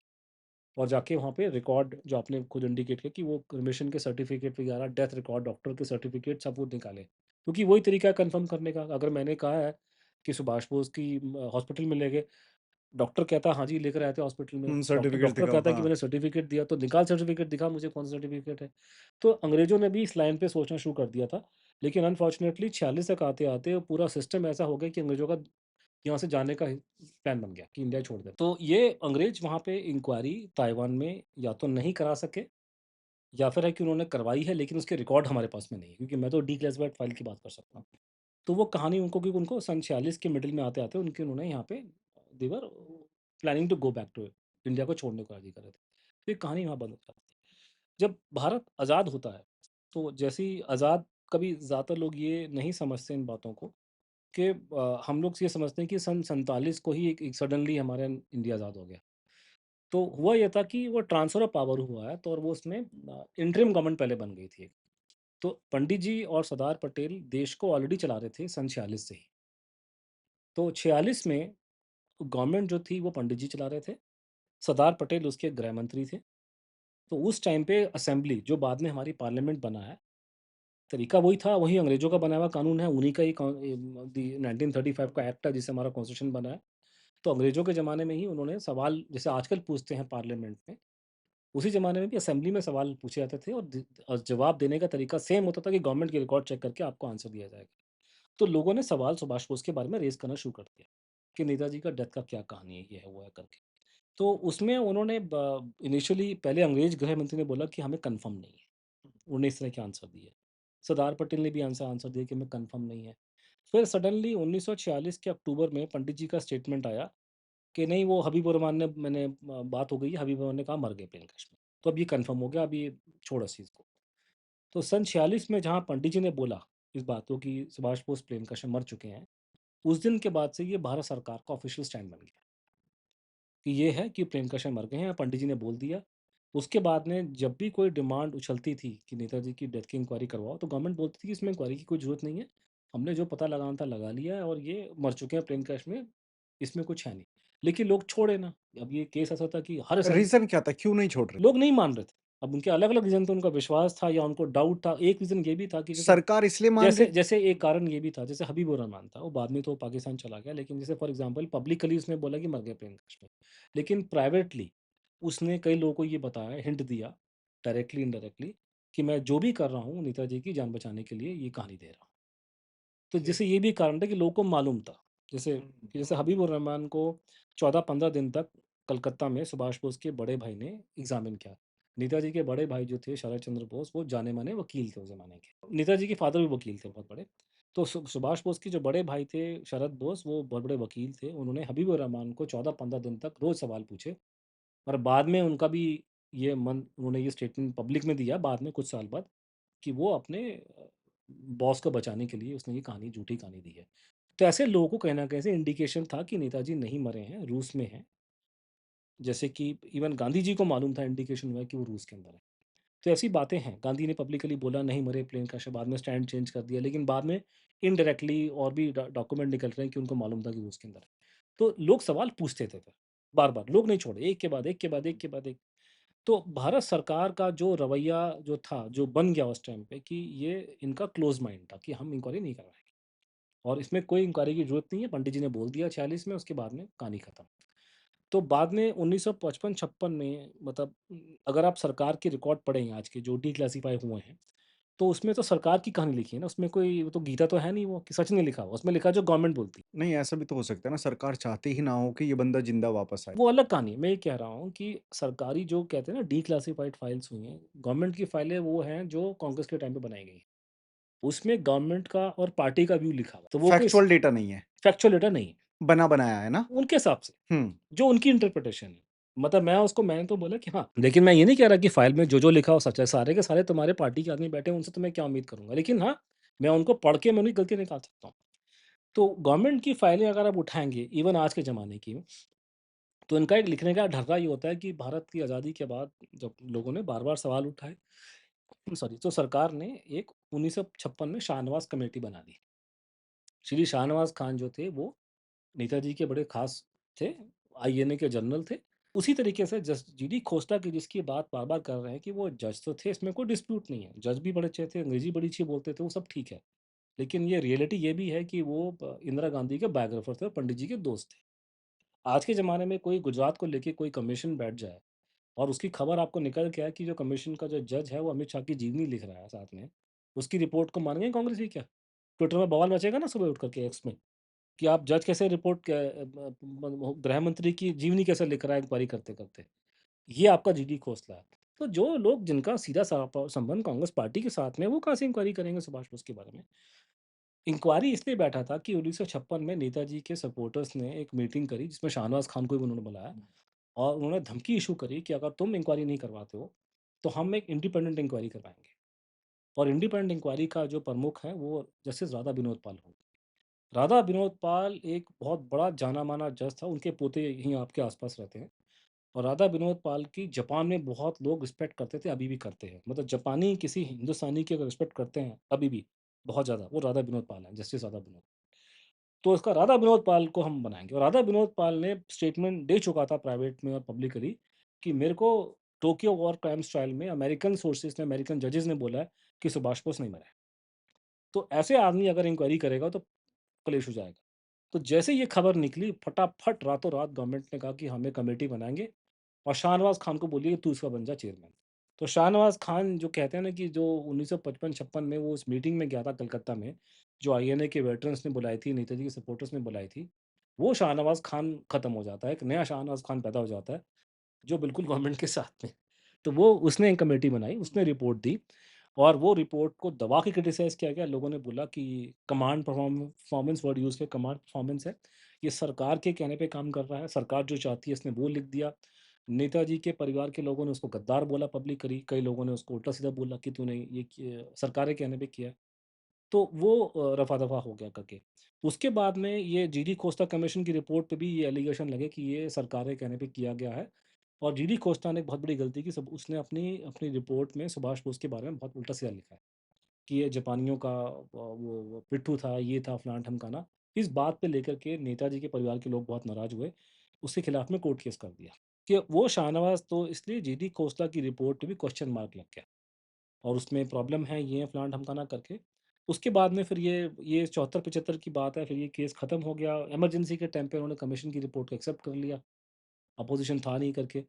उसके बाद में फिर ये कुछ कहानियाँ आगे चलती रही, करते साल 90 के दशक में बहुत बड़ा चेंज आना शुरू हुआ इस पूरे देश में। वो चेंज ये आया कि 90 के 80-85 के 85 के आसपास में गोर्बाचोव बनते हैं राष्ट्रपति रूस के। और 88 तक आते-आते रशिया में वो पेरेस्ट्रोइका वगैरह स्टार्ट हो गया और वो कहते हैं कि सोवियत रशिया टूटना शुरू हो गया।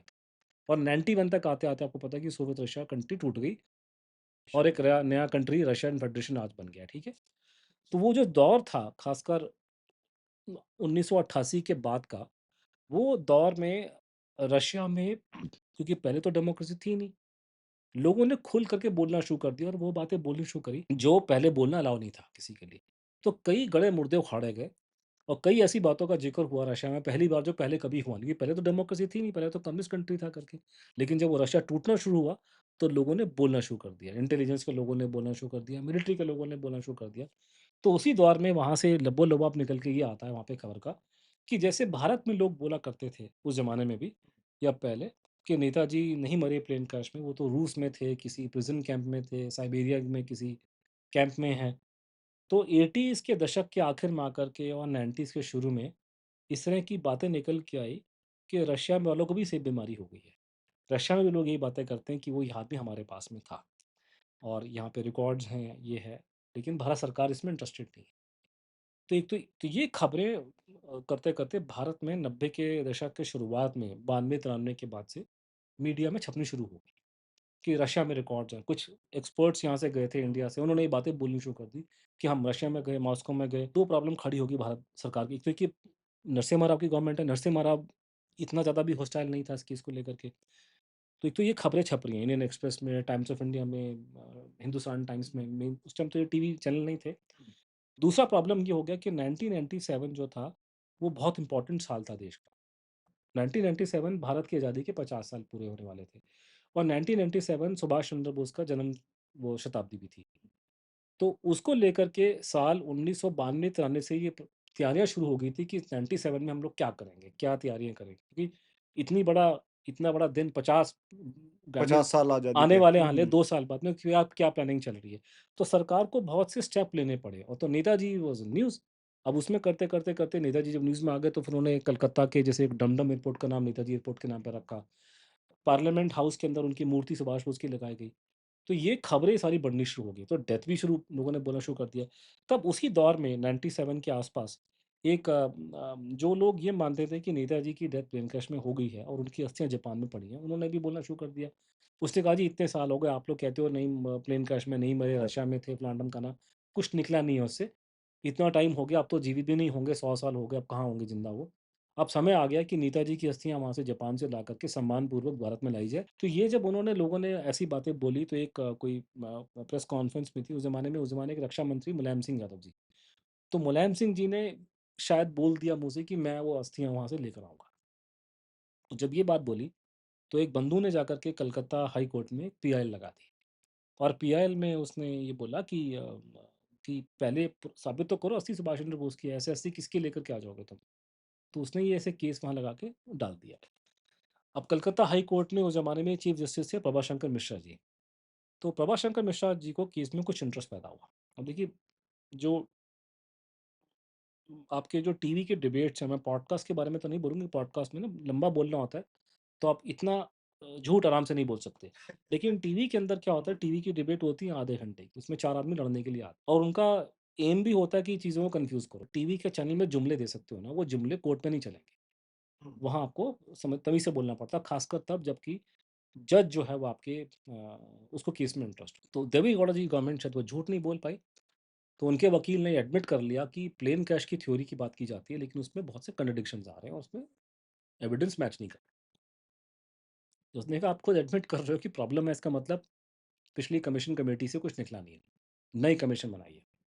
तो साल 1999 में फिर गवर्नमेंट ने फैसला लिया। उस टाइम तक ये जो कोर्ट का जो फैसला आया तो गवर्नमेंट बन गई वाजपेयी जी की। तो वाजपेयी जी तो नहीं बोल सकते, वो जो राजीव गांधी गवर्नमेंट कर रही थी। इनका एक इमेज मार्केट में था, अलग इमेज था और वाजपेयी जी सुभाष बोस की डेथ को लेकर के 1963 से बोला करते थे पार्लियामेंट में, उसमें इंटरेस्टेड थे, ठीक है। तो इन्होंने फिर एक कमीशन बनाने का फैसला ले लिया गवर्नमेंट ने कोर्ट के ऑर्डर पे। और जो प्रोटोकॉल है कि चीफ जस्टिस ऑफ इंडिया ने रिकमेंड किया नाम, तो उसमें से एक नाम justice Manoj Kumar Mukherjee supreme court के जज को बना दिया। तो ये 3 जो कैरेक्टर हैं जिन्होंने नेताजी की डेथ की इंक्वायरी करी है। पहले शाहनवाज़ खान, वो कांग्रेस पार्टी में ही थे, ठीक है? तो उनकी क्रेडिबिलिटी इस केस में 0 है, नंबर 1। नंबर 2, फिर आगे जीडी खोसला जी आ गए। पंडित जी के दोस्त थे, इंदिरा गांधी जी के बायोग्राफर थे। ऊपर से वो सुभाष बोस के खिलाफ में थे पर्सनल लेवल पे। उसकी क्रेडिबिलिटी माइनस में आती है, ठीक है? कम से कम शाहनवाज़ ने जी ने कम से कम नेताजी के बारे में बुरा नहीं ले रहा। उन्होंने इंक्वायरी भी उन्होंने ढंग से स्टार्ट की थी। तो उस मामले में वो शाहनवाज़ उनसे काफ़ी अच्छे थे। तो जीडी खोसला जो था वो एक अलग किस्म का इंसान था। मनोज कुमार मुखर्जी का कोई पॉलिटिकल कनेक्शन किसी पार्टी से नहीं है। ओल्ड फैशन पुराने ज़माने के जैसे जज होते हैं ना, वैसे था कि उनका उठना-बैठना सिर्फ़ लीगल फ्रेटर्निटी में था। कोई लिंक नहीं है किसी पार्टी से और उसने बिल्कुल, बिल्कुल डिस्पैशनेटली, ऑब्जेक्टिवली अपनी इंक्वायरी करी। आपको मैंने बोला कि वो प्लेन क्रैश ताइवान में हुआ। अंग्रेज़ वहाँ इंक्वायरी नहीं कर सके थे। जाना पड़ा उनको यहाँ से। उनको हॉस्पिटल के रिकॉर्ड चाहिए, वो चाहिए। तो कहीं न कहीं ये पूरा निकल के आया कि हमको ताइवान में जाके इंक्वायरी करनी चाहिए। पंडित जी के टाइम से, इंदिरा के टाइम पे और आगे भी भारत सरकार की पूरी प्लानिंग ये थी कि किसी भी इंक्वायरी को ताइवान में मत जाने दो, ठीक है? क्यों? बंडा फूटेगा इसलिए मत जाने दो, और क्या क्या क्यों है इसका? बंडा फूटेगा तुम्हारा। और भी खतरनाक पॉइंट है कि इंक्वायरी इनडायरेक्टली अंग्रेज़ों ने करवाई उस ज़माने में शाहनवाज़ के लिए। उसकी रिपोर्ट इनको दी भारत सरकार को। रिपोर्ट में ये उन्होंने लबो-लबाब ये था कि डेथ प्रूव नहीं हो रही है। इस रिपोर्ट को उन्होंने छुपा दिया गवर्नमेंट ऑफ इंडिया ने ठीक है। और आज तक छुपा के रखा हुआ है। हुँ। अनफॉर्चुनेटली उसकी एक कॉपी हमको लंदन में मिल गई जाकर के, क्योंकि इंक्वायरी तो अंग्रेज़ों ने करवाई थी।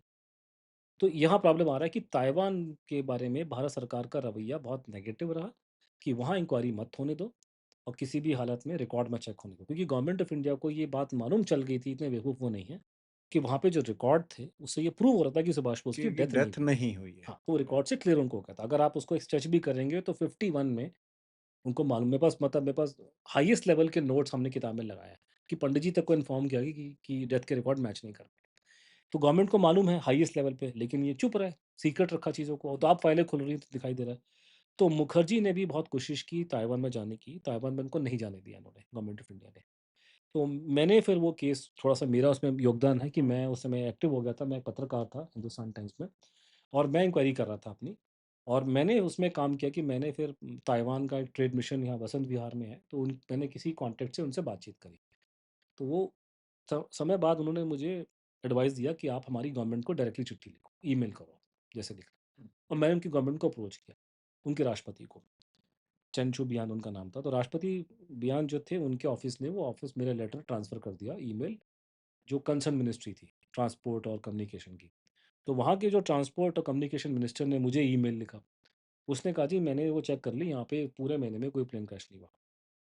तो वो फिर मैंने मैंने उठा के अपना ईमेल फॉरवर्ड कर दिया मुखर्जी कमीशन को। मुखर्जी कमीशन ने फिर वो ताइवान गवर्नमेंट से पूछा, भई आपने ईमेल भेजा था? उन्होंने कहा, जी हाँ, हमारा भेजा हुआ है। तो कम्युनिकेशन एस्टेब्लिश हो गया उनका। भारत सरकार नहीं चाहती थी कि ये मुखर्जी कमीशन ताइवान में जाए, और इनका प्लान था कि अगर जाएगा भी वहाँ पे, तो ये ताइवानी गवर्नमेंट से बात ना करे। लेकिन मेरी वजह से वो एस्टेब्लिशमेंट कॉन्टैक्ट हो गया। उसके बाद उन्होंने नहीं जाने दिया, बड़ी लड़ाई मची करके आखिर में मुखर्जी कमीशन वहाँ जाने में कामयाब हुई, और वहाँ पे जाके उन्होंने ताइवान गवर्नमेंट से मिले। भारत सरकार तब तक आखिरी टाइम तक ये झूठ बोलती रही कि यहाँ पे रिकॉर्ड अवेलेबल नहीं है। लेकिन मुखर्जी को उन्होंने रिकॉर्ड दे दिए, और रिकॉर्ड में वो प्रूव हो गया कि वहाँ जनरल शिडाई, सुभाष बोस या वो पायलट जिनके बारे में दावा कर रहे हैं मर गए और वहीं क्रिमिनेट हुए, कोई क्रिमिनेशन उनका वहाँ पे नहीं हुआ। तो ये कहानी वहाँ खत्म हो गई।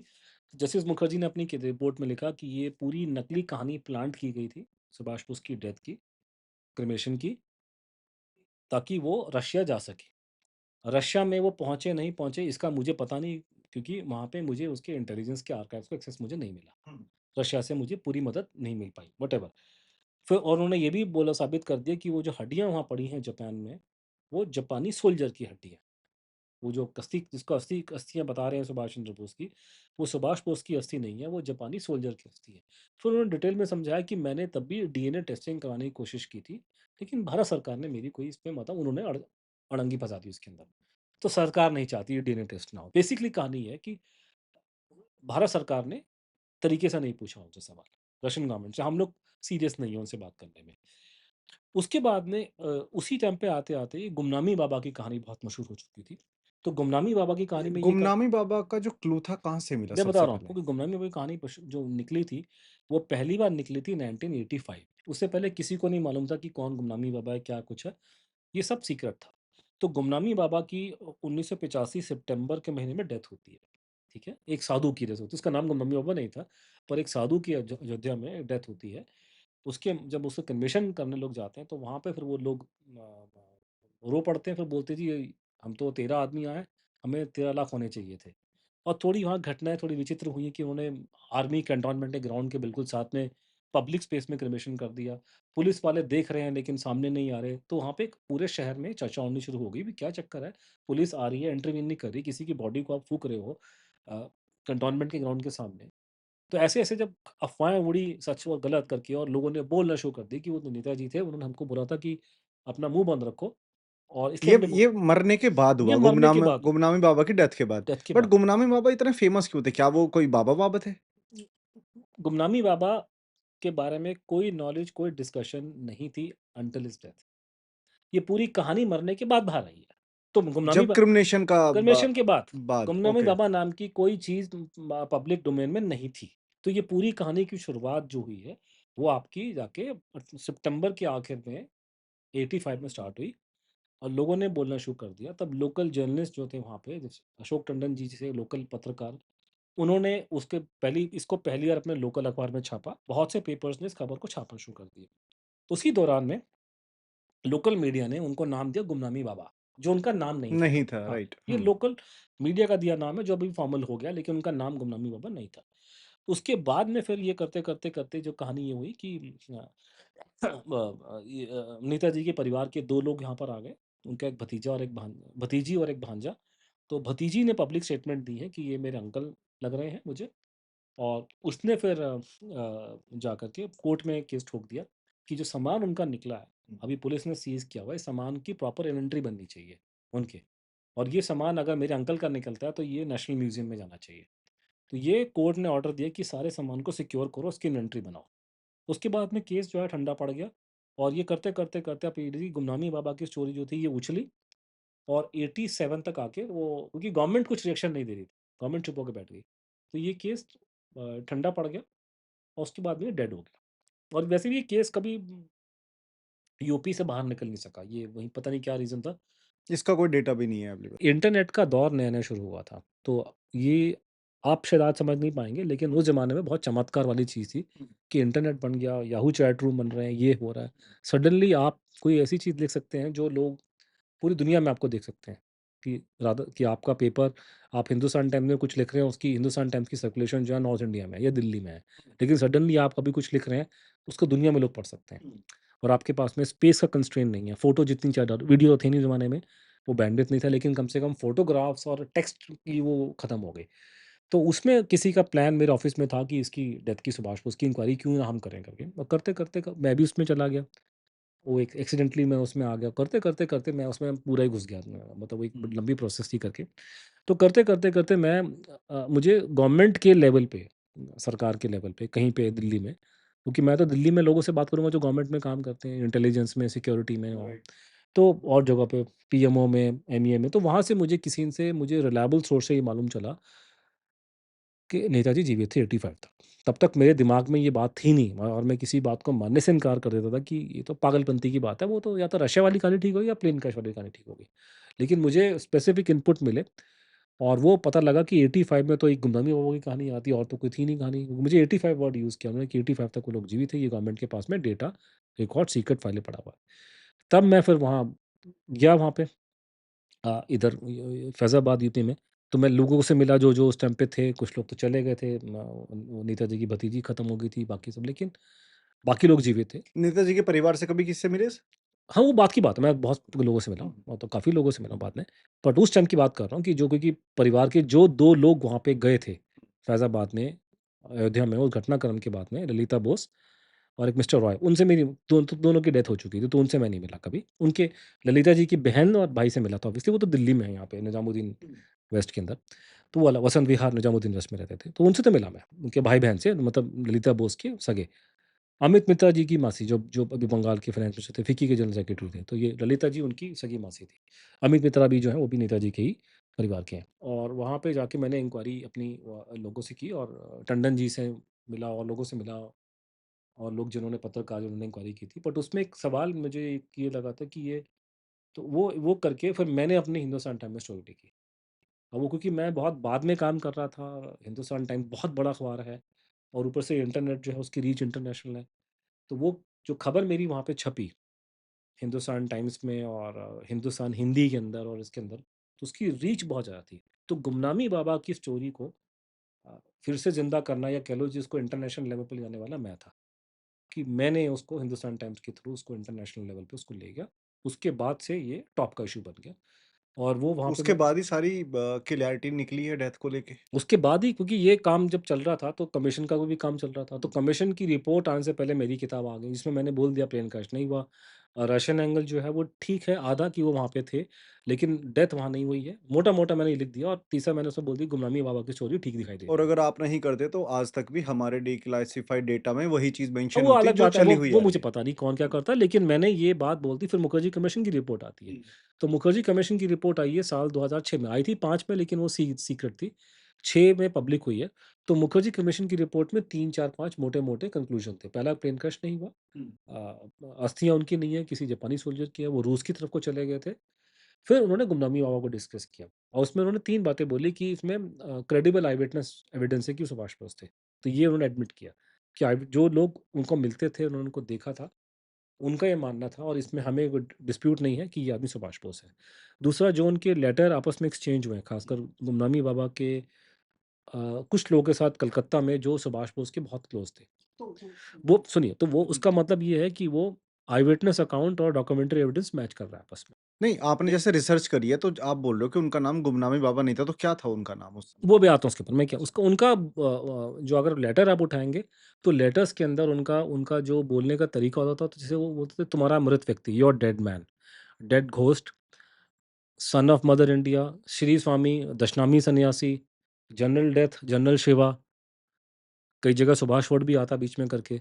तो ये है, वो अलग, लेकिन जो मोस्टली अपने आप को बोलते थे कि यू आर डेड मैन, तुम्हारा अमृत व्यक्ति, ये उनका बोलने का स्टाइल था। और जो लोग उनसे मिलने आते थे, उनको भगवन जी बोलते थे। तो अगर आप मुझसे बात करेंगे फ़ोन पे तो हम उनको भगवन जी बोलते हैं, क्योंकि उनके जो उनके सपोर्टर्स थे, जो अभी भी हैं, या जो उनसे मिलते थे, उनसे बातचीत करते थे, उनको भगवन जी बोलते थे। भगवन जी, और अगर लेटर लिखना है तो श्री स्वामी लिख दिया, whatever, but Bhagwan ji is a name by which he was known. Gumnami Baba बाद में निकला। उनका खुद का बोलने का होता था, "you are dead man, dead ghost, मृत भूत", इस तरह के शब्द यूज़ करते थे अपने लिए। तो सन ऑफ मदर इंडिया, ऐसी चीज़ें। तो ये उसमें जब ये उन्होंने बोला कि जस्टिस मुखर्जी कमीशन रिपोर्ट ने कि उनका आई विटनेस अकाउंट मैच कर रहा है सुभाष बोस से, डॉक्यूमेंट्री एविडेंस दिखा रहा है कि सुभाष बोस है। जो मेन प्रॉब्लम आई थी कि उनके वहाँ से कुछ दाँत मिले थे, जो अज़म्पशन ये था उनका कि ये दाँत उन्हीं के हैं। वैसे लीगली एस्टैब्लिश्ड मुझे नहीं पता कैसे होगा, लेकिन वो मैं मानता हूँ दाँत उन्हीं के थे। और वहाँ से उन्होंने हैंडराइटिंग सैंपल उठाया उनके, इंग्लिश में और बंगाली में। तो वहाँ से जो गवर्नमेंट की लैब की रिपोर्ट नेगेटिव आई है। तो मोटा-मोटा बेसिकली जो गवर्नमेंट की रिपोर्ट्स आई हैं नेगेटिव हैंडराइटिंग की डीएनए, उसकी वजह से जस्टिस मुखर्जी एस्टैब्लिश नहीं कर सके कि ये सुभाष बोस थे। उसके बाद साल 2010 में जस्टिस मुखर अब ये बात मुझे मालूम थी, क्योंकि मैं उस टाइम पे कमीशन को फ़ॉलो कर रहा था जब क ये जो डीएनए और हैंडराइटिंग की रिपोर्ट्स जब आई हैं, साल तो 2003 ये में। भी आपको लगता है कि इसमें भी कुछ ना कुछ वूफ़ हुआ है?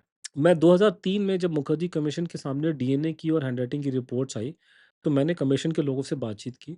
तो उन्होंने मुझे बोला कि हमें इसमें डाउट है, इसमें गड़बड़ हुई है, कि गवर्नमेंट का रवैया पूरे केस में शुरुआत से ही नेगेटिव रहा है। ये झूठ-सच बोलते रहते हैं, तो इनका कोई विश्वास इनका हमें है नहीं। उसके बाद में साल 2010 में जस्टिस मुखर्जी पहले तो बोलते थे नहीं, लेकिन साल 2010 में एक गलती से उनका एक वीडियो रिकॉर्ड हो गया, जिसमें उन्होंने भी ये बात बोल दी कि ये रिपोर्टें मतलब फॉरेंसिक प्रॉब्लम हुई है रिपोर्ट में, और मैं 100% कन्विंस हूँ कि यही सुभाष चंद्र बोस थे, लेकिन मैं साबित नहीं कर सकता इस बात को। उसके बाद में ये बात रिकॉर्डिंग पे वीडियो पे है, तो ये आपको यूट्यूब में वीडियो मिल जाएंगे इसके, उन्होंने टाइम्स नाउ में तो कम से कम है उसका। तो उसके बाद में फिर ये क्योंकि पहले मैं लोगों के नाम नहीं लेता हूँ कि जब जब तक कोई जीवित हो, क्योंकि किसी ने मुझे कॉन्फिडेंस में कोई बात की है तो मैं उसका नाम लेता नहीं कभी। ओल्ड फैशन आदमी हूँ, तो उसमें लेकिन है कि अब वो चले गए, तो मैं बोल रहा हूँ पब्लिकली कि जस्टिस मुखर्जी को उसके बाद मैं, मेरा दोस्त चंद्रचूड़ घोष, जिन्होंने मेरे मिलके किताबें लिखी हैं बाद में, अभी जो आखिरी की 2-3 जो हैं। उसके अलावा नेताजी के परिवार के कुछ लोग, मेरे कुछ और मित्र, हम जस्टिस मुखर्जी से कई बार मिले। और मुखर्जी ने हमें साफ बोला कि इन्होंने झूठी रिपोर्टें डीएनए की दी है। इनफैक्ट मुझे फ़ोन आया था कि डीएनए मैच हो गया, और बाद में लेकिन रिपोर्ट में कुछ और लिखा हुआ है। तो उसके बाद से एक पैरेलल और एक हमारा काम शुरू हुआ कि साल 2005-6 के आसपास में मैं और कुछ और लोग याहू चैट रूम में इकट्ठे होते हैं। तो याहू चैट रूम एक बड़ी चमत्कारी चीज़ थी कि पहली बार आप रियल टाइम में किसी से बात कर सकते हैं, कि मैं उस दौर की बात कर रहा हूँ कि जब एक एसटीडी फ़ोन करने में लोगों की हवा निकलती थी कि भैया एसटीडी फ़ोन कर रहा हूँ, 1 मिनट का वो 4 पे ₹10 माँगेगा। तो उस ज़माने में याहू चैट रूम से आप रियल टाइम में चैट कर सकते हो इंटरनेशनल लेवल पे। It was almost like a miracle in those days. तो मेरा हमारा कनेक्शन कुछ नेताजी को लेकर के हम लोग कुछ इकट्ठे हो गए। कोई अमेरिका में है, कोई दिल्ली में है, कोई बॉम्बे में, व्हाटएवर। तो करते-करते ग्रुप बन गया उसपे। हमारा एक श्रीजीत मेडिकल हमारा दोस्त है, त्रिवेंद्रम में है, और वो अभी बहुत बड़ा आदमी है वो, जर्नलिस्ट है, बहुत बड़ा डिस्कशन टीम है, डिबेट का हीरो है बहुत बड़ा वो। तो वो हो गया। चंद्रचूड़ घोष उस टाइम लंदन में था, ये मिला, ये जॉइन कर गया। शायंतन हो गया, विशाल हो गए, दिल्ली में थे, हम लोग दिल्ली में थे, हम मिले आपस में। तो हमारा एक ग्रुप बन गया मिशन नेताजी करके, हम अपना काम करते रहे करते-करते। तो हमने काम शुरू किया, तो हमने उसके बाद से फिर चंद्रचूड़ मैंने मिल कर के बहुत से काम किए हैं करके। तो हमने उसमें बहुत सी चीज़ें उसमें हमने क्लैरिफ़ाई कर दी। जैसे फॉर एग्ज़ाम्पल आज के दिन में हमारे पास में क्लियर कट एविडेंस आ गया कि डीएनए की और हैंडराइटिंग की रिपोर्ट है सरकार की झूठी है, क्लियर वो कट। आपने बता ही दिया कि जस्टिस ने भी उस नहीं, नहीं, वो बोला नहीं, छोड़िए, मैं वो तो बोलने की बात को एविडेंस नहीं मानता ना, वो तो हियरसे है। आपको प्रूफ, जैसे फॉर एग्ज़ाम्पल, जैसे हैंडराइटिंग रिपोर्ट, जैसे मैं आपको एग्ज़ाम्पल दे रहा हूँ कि मान लीजिए कि आपने एक रिपोर्ट है डॉक्टर एस के मंडल की, फोरेंसिक साइंस लैबोरेटरी कलकत्ता की। तो उसने 2 पन्ने की रिपोर्ट दी है। पहले पन्ने में नाम लिखा अपना, एड्रेस, सेकंड में लिख दिया एक लाइन में कि हैंडराइटिंग मैच नहीं कर रही। जब कोई हैंडराइटिंग एक्सपर्ट रिपोर्ट देता है, तो मैं उम्मीद करता हूँ कि वो थोड़ा-से डिटेल में समझाएगा कि क्यों हैंडराइटिंग मैच, क्योंकि हैंडराइटिंग साइंस होती है ना, आपको बताना पड़ेगा क्यों हैंडराइटिंग मैच नहीं कर रही है, या क्यों क्यों क्यों मैच कर रही है। तो आपने रीज़न नहीं, और ऊपर से इतना इंपॉर्टेंट केस है, तो उसने कोई रीज़न नहीं बताया। उसको जस्टिस मुखर्जी ने उसको फटकारा भी था, "भई तू कुछ डिटेल तो लिखता ना इसमें, बिना डिटेल के तूने रिपोर्ट पकड़ा दी।" तो उसमें अब मैं आपको एग्ज़ाम्पल दे रहा हूँ। अब मैं लेक्चर देने के लिए अमेरिका गया, तो उसमें वहाँ मुझे लोगों ने बोला कि यहाँ करवाते हैं टेस्ट डीएनए की और हैंडराइटिंग की। मैंने कहा डीएनए सैंपल मेरे पास नहीं है, लेकिन हैंडराइटिंग सैंपल है मेरे पास, दोनों साइड से। तो हमने ने अपने वहाँ लोगों को, जो वहाँ मेरे मित्र बने, उनको बोला कि आप शॉर्टलिस्ट करो यहाँ टॉप एक्सपर्ट्स 5-7। उसमें से फिर हमने एक को शॉर्टलिस्ट किया। कर्ट बैगेट साहब टेक्सास में रहते हैं। तो ये आपके सामने एक रिपोर्ट है एसके मंडल जी की, फॉरेंसिक साइंस लैबोरेटरी की, जो 2 पन्ने की रिपोर्ट है, जिसमें उसने कोई रीज़न नहीं दिया, बोला हैंडराइटिंग मैच नहीं करती है। ये अमेरिका में टेक्सास में आदमी बैठा हुआ है, जो एक टॉप लेवल का एक्सपर्ट है, बूढ़ा आदमी है। यूएस आर्मी का बैकग्राउंड है, उसके अलावा उसका कोई इसको केस से लेना-देना नहीं है, और उसने सारे कोर्ट कचहरी में उसने अपने उसने गवाही दी है, पूरे अमेरिका में और अलग जगहों पे। उसने हमको 40 के पन्ने से ऊपर की इतनी रिपोर्ट डिटेल में, सारे एग्ज़ाम्पल के साथ में ये बोला कि ये सुभाष बोस की हैंडराइटिंग है। मतलब ये दोनों हैंडराइटिंग मैच कर रही है, ठीक है? तो ये मैं आपको एग्ज़ाम्पल एक दे रहा हूँ। ऐसे ही हमारी डीएनए की कहानी भी, कि हमारे पास में इंडिपेंडेंट एक्सपर्ट्स की देशी-विदेशी लोगों ने हमें प्रूव किया, और हमने ये डेमोंस्ट्रेट किया अपनी किताब में कि इन्होंने झूठ बोला सरकारी रिपोर्ट्स ने। ओपन शट केस है, झूठी रिपोर्टें इन्होंने देखी, तो मतलब लबो-लबाब पूरी कहानी का ये है कि झूठी नेगेटिव, झूठी रिपोर्टों से, डीएनए की हैंडराइटिंग रिपोर्ट से भारत सरकार ने गुमनामी बाबा की स्टोरी को किल कर दिया। अब मैं उसको अपने प्रेज़ेंटेशन के थ्रू और अपने लेक्चर के थ्रू, किताबों के थ्रू पब्लिक में प्रमोट करता हूँ, और काफ़ी लोग उसको प्राइवेटली मानते हैं। और लेकिन हमारा वो मैं कोई नेता तो हूँ नहीं, मेरे पीछे तो कोई इलेक्शन नहीं खड़ा, ना नेताजी के नाम पे कोई मैं इलेक्शन लड़ रहा हूँ। तो इसलिए हम उसको एस्टैब्लिश नहीं करवा पा रहे हैं। अदरवाइज़ ये ओपन शट केस है। मैं पूरी दुनिया में, पूरे भारत में, पूरा America, east coast, west coast तक में ऐसे-ऐसे लोगों से मिलो जिनका नाम आप लोग पढ़ते हैं, टीवी में देखते होंगे। सब लोग प्राइवेटली एडमिट करते हैं, ये क्योंकि ओपन शट केस है। इसमें कुछ रहा नहीं है आज के दिन में। बट इस केस को इतना सीक्रेटली क्यों रखा गया अभी तक? उसने क्या उसने पॉलिटिकल उसने रखा गया, इनसिक्योरिटीज़ थी? उसने रख देखिए उसमें सिक्योरिटी बहुत ज़्यादा है, क्योंकि कोई भी चीज़ जो बहुत खराब होती है अच्छी, उसके लिए इसे रीज़न एक नहीं होता, मल्टीपल होते हैं। हुँ, तो पूरी कहानी को बाहर ना निकलने देने के कारण एक नहीं है, मल्टीपल कारण है, ठीक है? 2-4 मेजर आपको क्या लगते हैं? कि भारत की आज़ादी कैसे, क्योंकि हमने नॉन वायलेंस से आज़ादी हमने ले ली, और अंग्रेज़ बड़े अच्छे थे, वो चले गए हमारे कहने पे। वो भी बेचारे बड़े शरीफ लोग थे। ये एक फेस है। उसमें प्रॉब्लम ये है कि ये वर्ज़न, हमारा जो सरकारी वर्ज़न है, जो हमारा भारत सरकार का या हमारा देश का वर्ज़न है, कि अंग्रेज़ बड़े अच्छे थे, और जब गांधी जी ने नॉन वायलेंस वाला आंदोलन चलाया, तो उनके कॉन्शियस पे असर पड़ा, और हमको आज़ादी देके चले गए, शांतिपूर्ण से। तो ये ऑफ़िशियल वर्ज़न। ये वर्ज़न जो है ये सेलेबल है, तो ये चीज़ सबको सूट करती है। ख़ासकर हमारे जो बड़े साहब लोग हैं, जैसे विदेश मंत्रालय वाले हैं, उनके सबके बच्चे कौन-सी कंट्री में रहते हैं, ये बताओ मुझे आप? सारे यूरोप। सारे यूरोप हाँ, अमेरिका में हाँ। रहते हैं, उनको उनका सबका अमेरिकन ड्रीम चेज़ कर रहे हैं, पहले तो अमेरिका खुला नहीं था ना। तो सबने बच्चे अपने अमेरिका भेजने हैं। पहले तो अमेरिका तो खुला 63-4 के बाद में। तो उससे पहले इंडियंस अलाउड नहीं थे ना, सिटीज़नशिप नहीं मिलती थी। तो अमेरिका खुलने से पहले सारा इंग्लैंड ही चलता था, कि अपने बच्चों को विलायत भेजना है। सारे साहबों के बच्चे विलायत पढ़ने जाते थे, वहीं रहते थे। तो ये कहानी सबको सूट करती है, कि मेरा भी भला, देश का भी भला, कि ये कहानी बोलो, अंग्रेज़ों को अच्छा दिखाओ और अपने बच्चों को इंग्लैंड में सेट कर दो, या वहाँ से उनको पढ़ा-लिखा के उनको साहब बना के यहाँ पे लेके आ जाओ। अब कोई भी कोर्ट में केस होगा, आपको देखो ना आजकल बड़े कोर्ट में, सुप्रीम कोर्ट में केस होते हैं, तो कोई बड़ा आदमी पकड़ में आएगा, तो कोई ऐसा वकील आ जाएगा जो इंग्लैंड अमेरिका से पढ़ कर के आया, और वो इंग्लैंड अमेरिका के जुमले यहाँ के हुँ, आपको देगा। हुँ। So true. जज भी मान जाएँगे, हुँ। ठीक है, मैं इंग्लैंड अमेरिका से पढ़ के आया हूँ, हार्वर्ड से पढ़ के आया हूँ, तो मेरे अंग्रेज़ी मेरी बड़ी अच्छी होगी, तो कोर्ट में अंग्रेज़ी चलती है। अब जो बेचारा यहाँ वाले जो हिंदुस्तान से कोर्ट में पढ़ के आए, वो क्या मुकाबला करेंगे उनका? एक तो उसकी अंग्रेज़ी बड़ी अच्छी है, ऊपर से उसका पास में लॉजिक बहुत अच्छा है, क्योंकि वो हार्वर्ड से पढ़ कर के आ रहा है। तो उन्हीं की उनकी उनकी वहाँ चलती है कहानी वहाँ पे उस लेवल पे। अगर मैं आज ये बोलूँ आपको कि नहीं, भारत की आज़ादी अंग्रेज़ों ने नहीं दी है, वो आज़ादी मिलने का मेन कारण था कि वो हिटलर वगैरह ने आपको सपोर्ट की, सुभाष बोस को और जापान ने, तभी हम आज़ाद हुए। ये स्टोरी बिल्कुल भी सेलेबल नहीं है इंग्लैंड में। तो ये प्रॉब्लम आ रही है कि जहाँ आपने नेताजी का सच बताया, वहाँ भी प्रॉब्लम आने वाली बड़ी ज़बरदस्त, कि आपके भारत सरकार का जो नेशनल नैरेटिव है, दे दी हमें आज़ादी बिना खड़ग बिना ढाल, ये नैरेटिव आपका टूटेगा।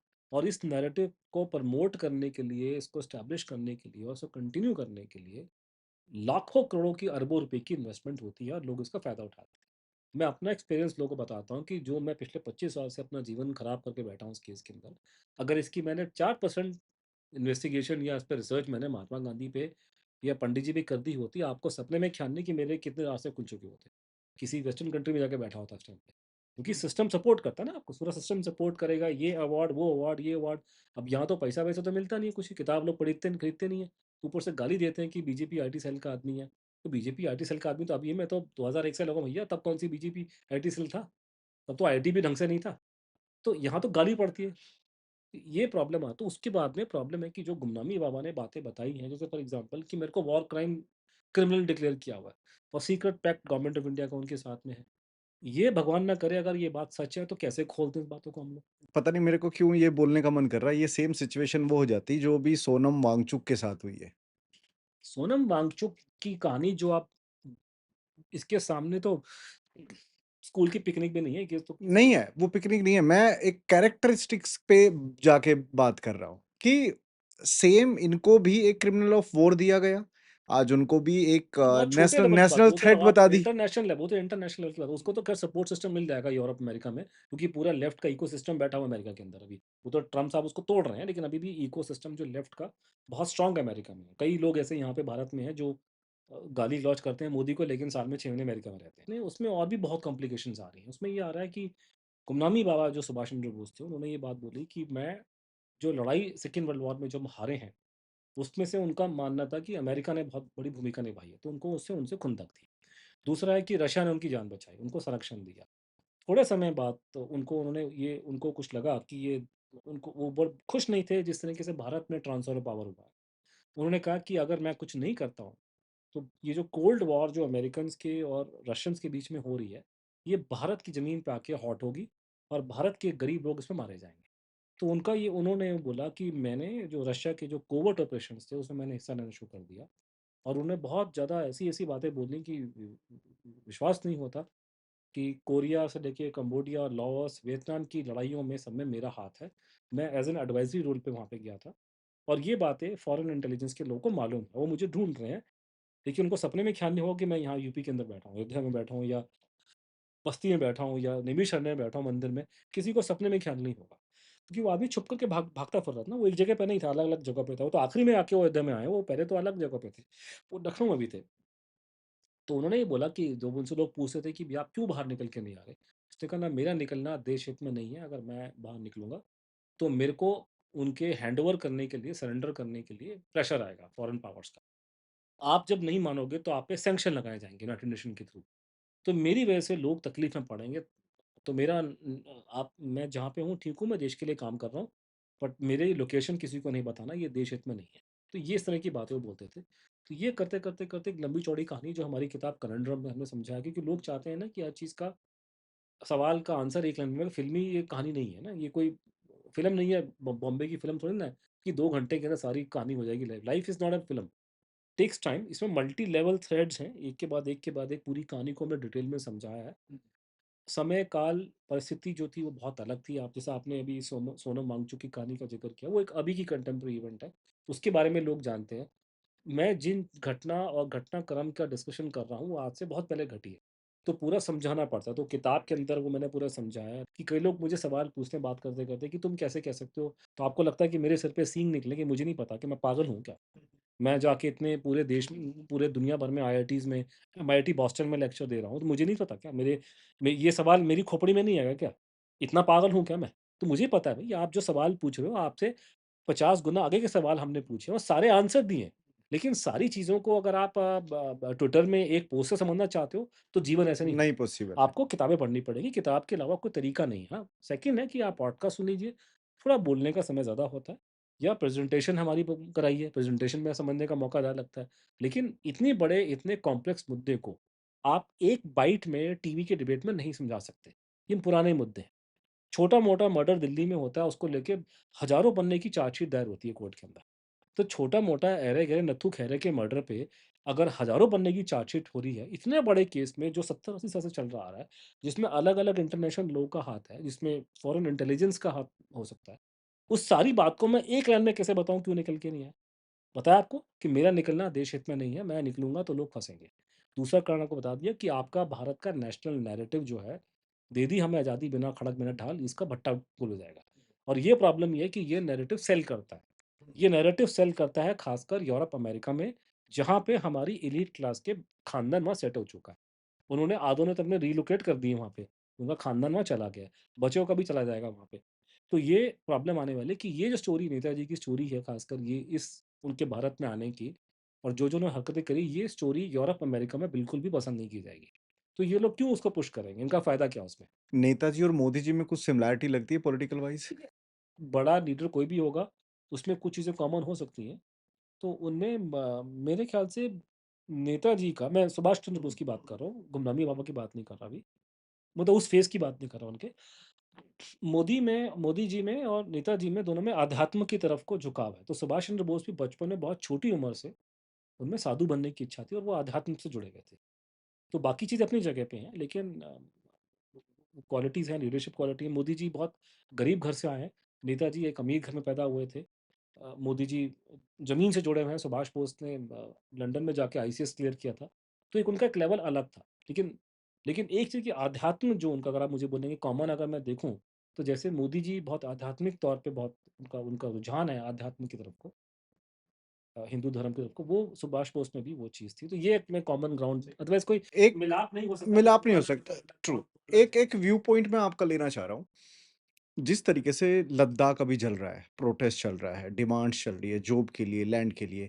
अगर इसको हम नेताजी की आइडियोलॉजी में देखा जाए, तो वो इन लोगों का सम्मान करते या विरोध आई करते? Have no idea about the what is happening right now. सिर्फ मैंने मुझे, to be very frank with you, मैंने सोनम वांगचुक जी के बारे में कुछ पढ़ा नहीं। कोई फ़िल्म मैंने सुना है, थ्री इडियट्स कोई आई थी करके, मैंने फ़िल्म देखी नहीं।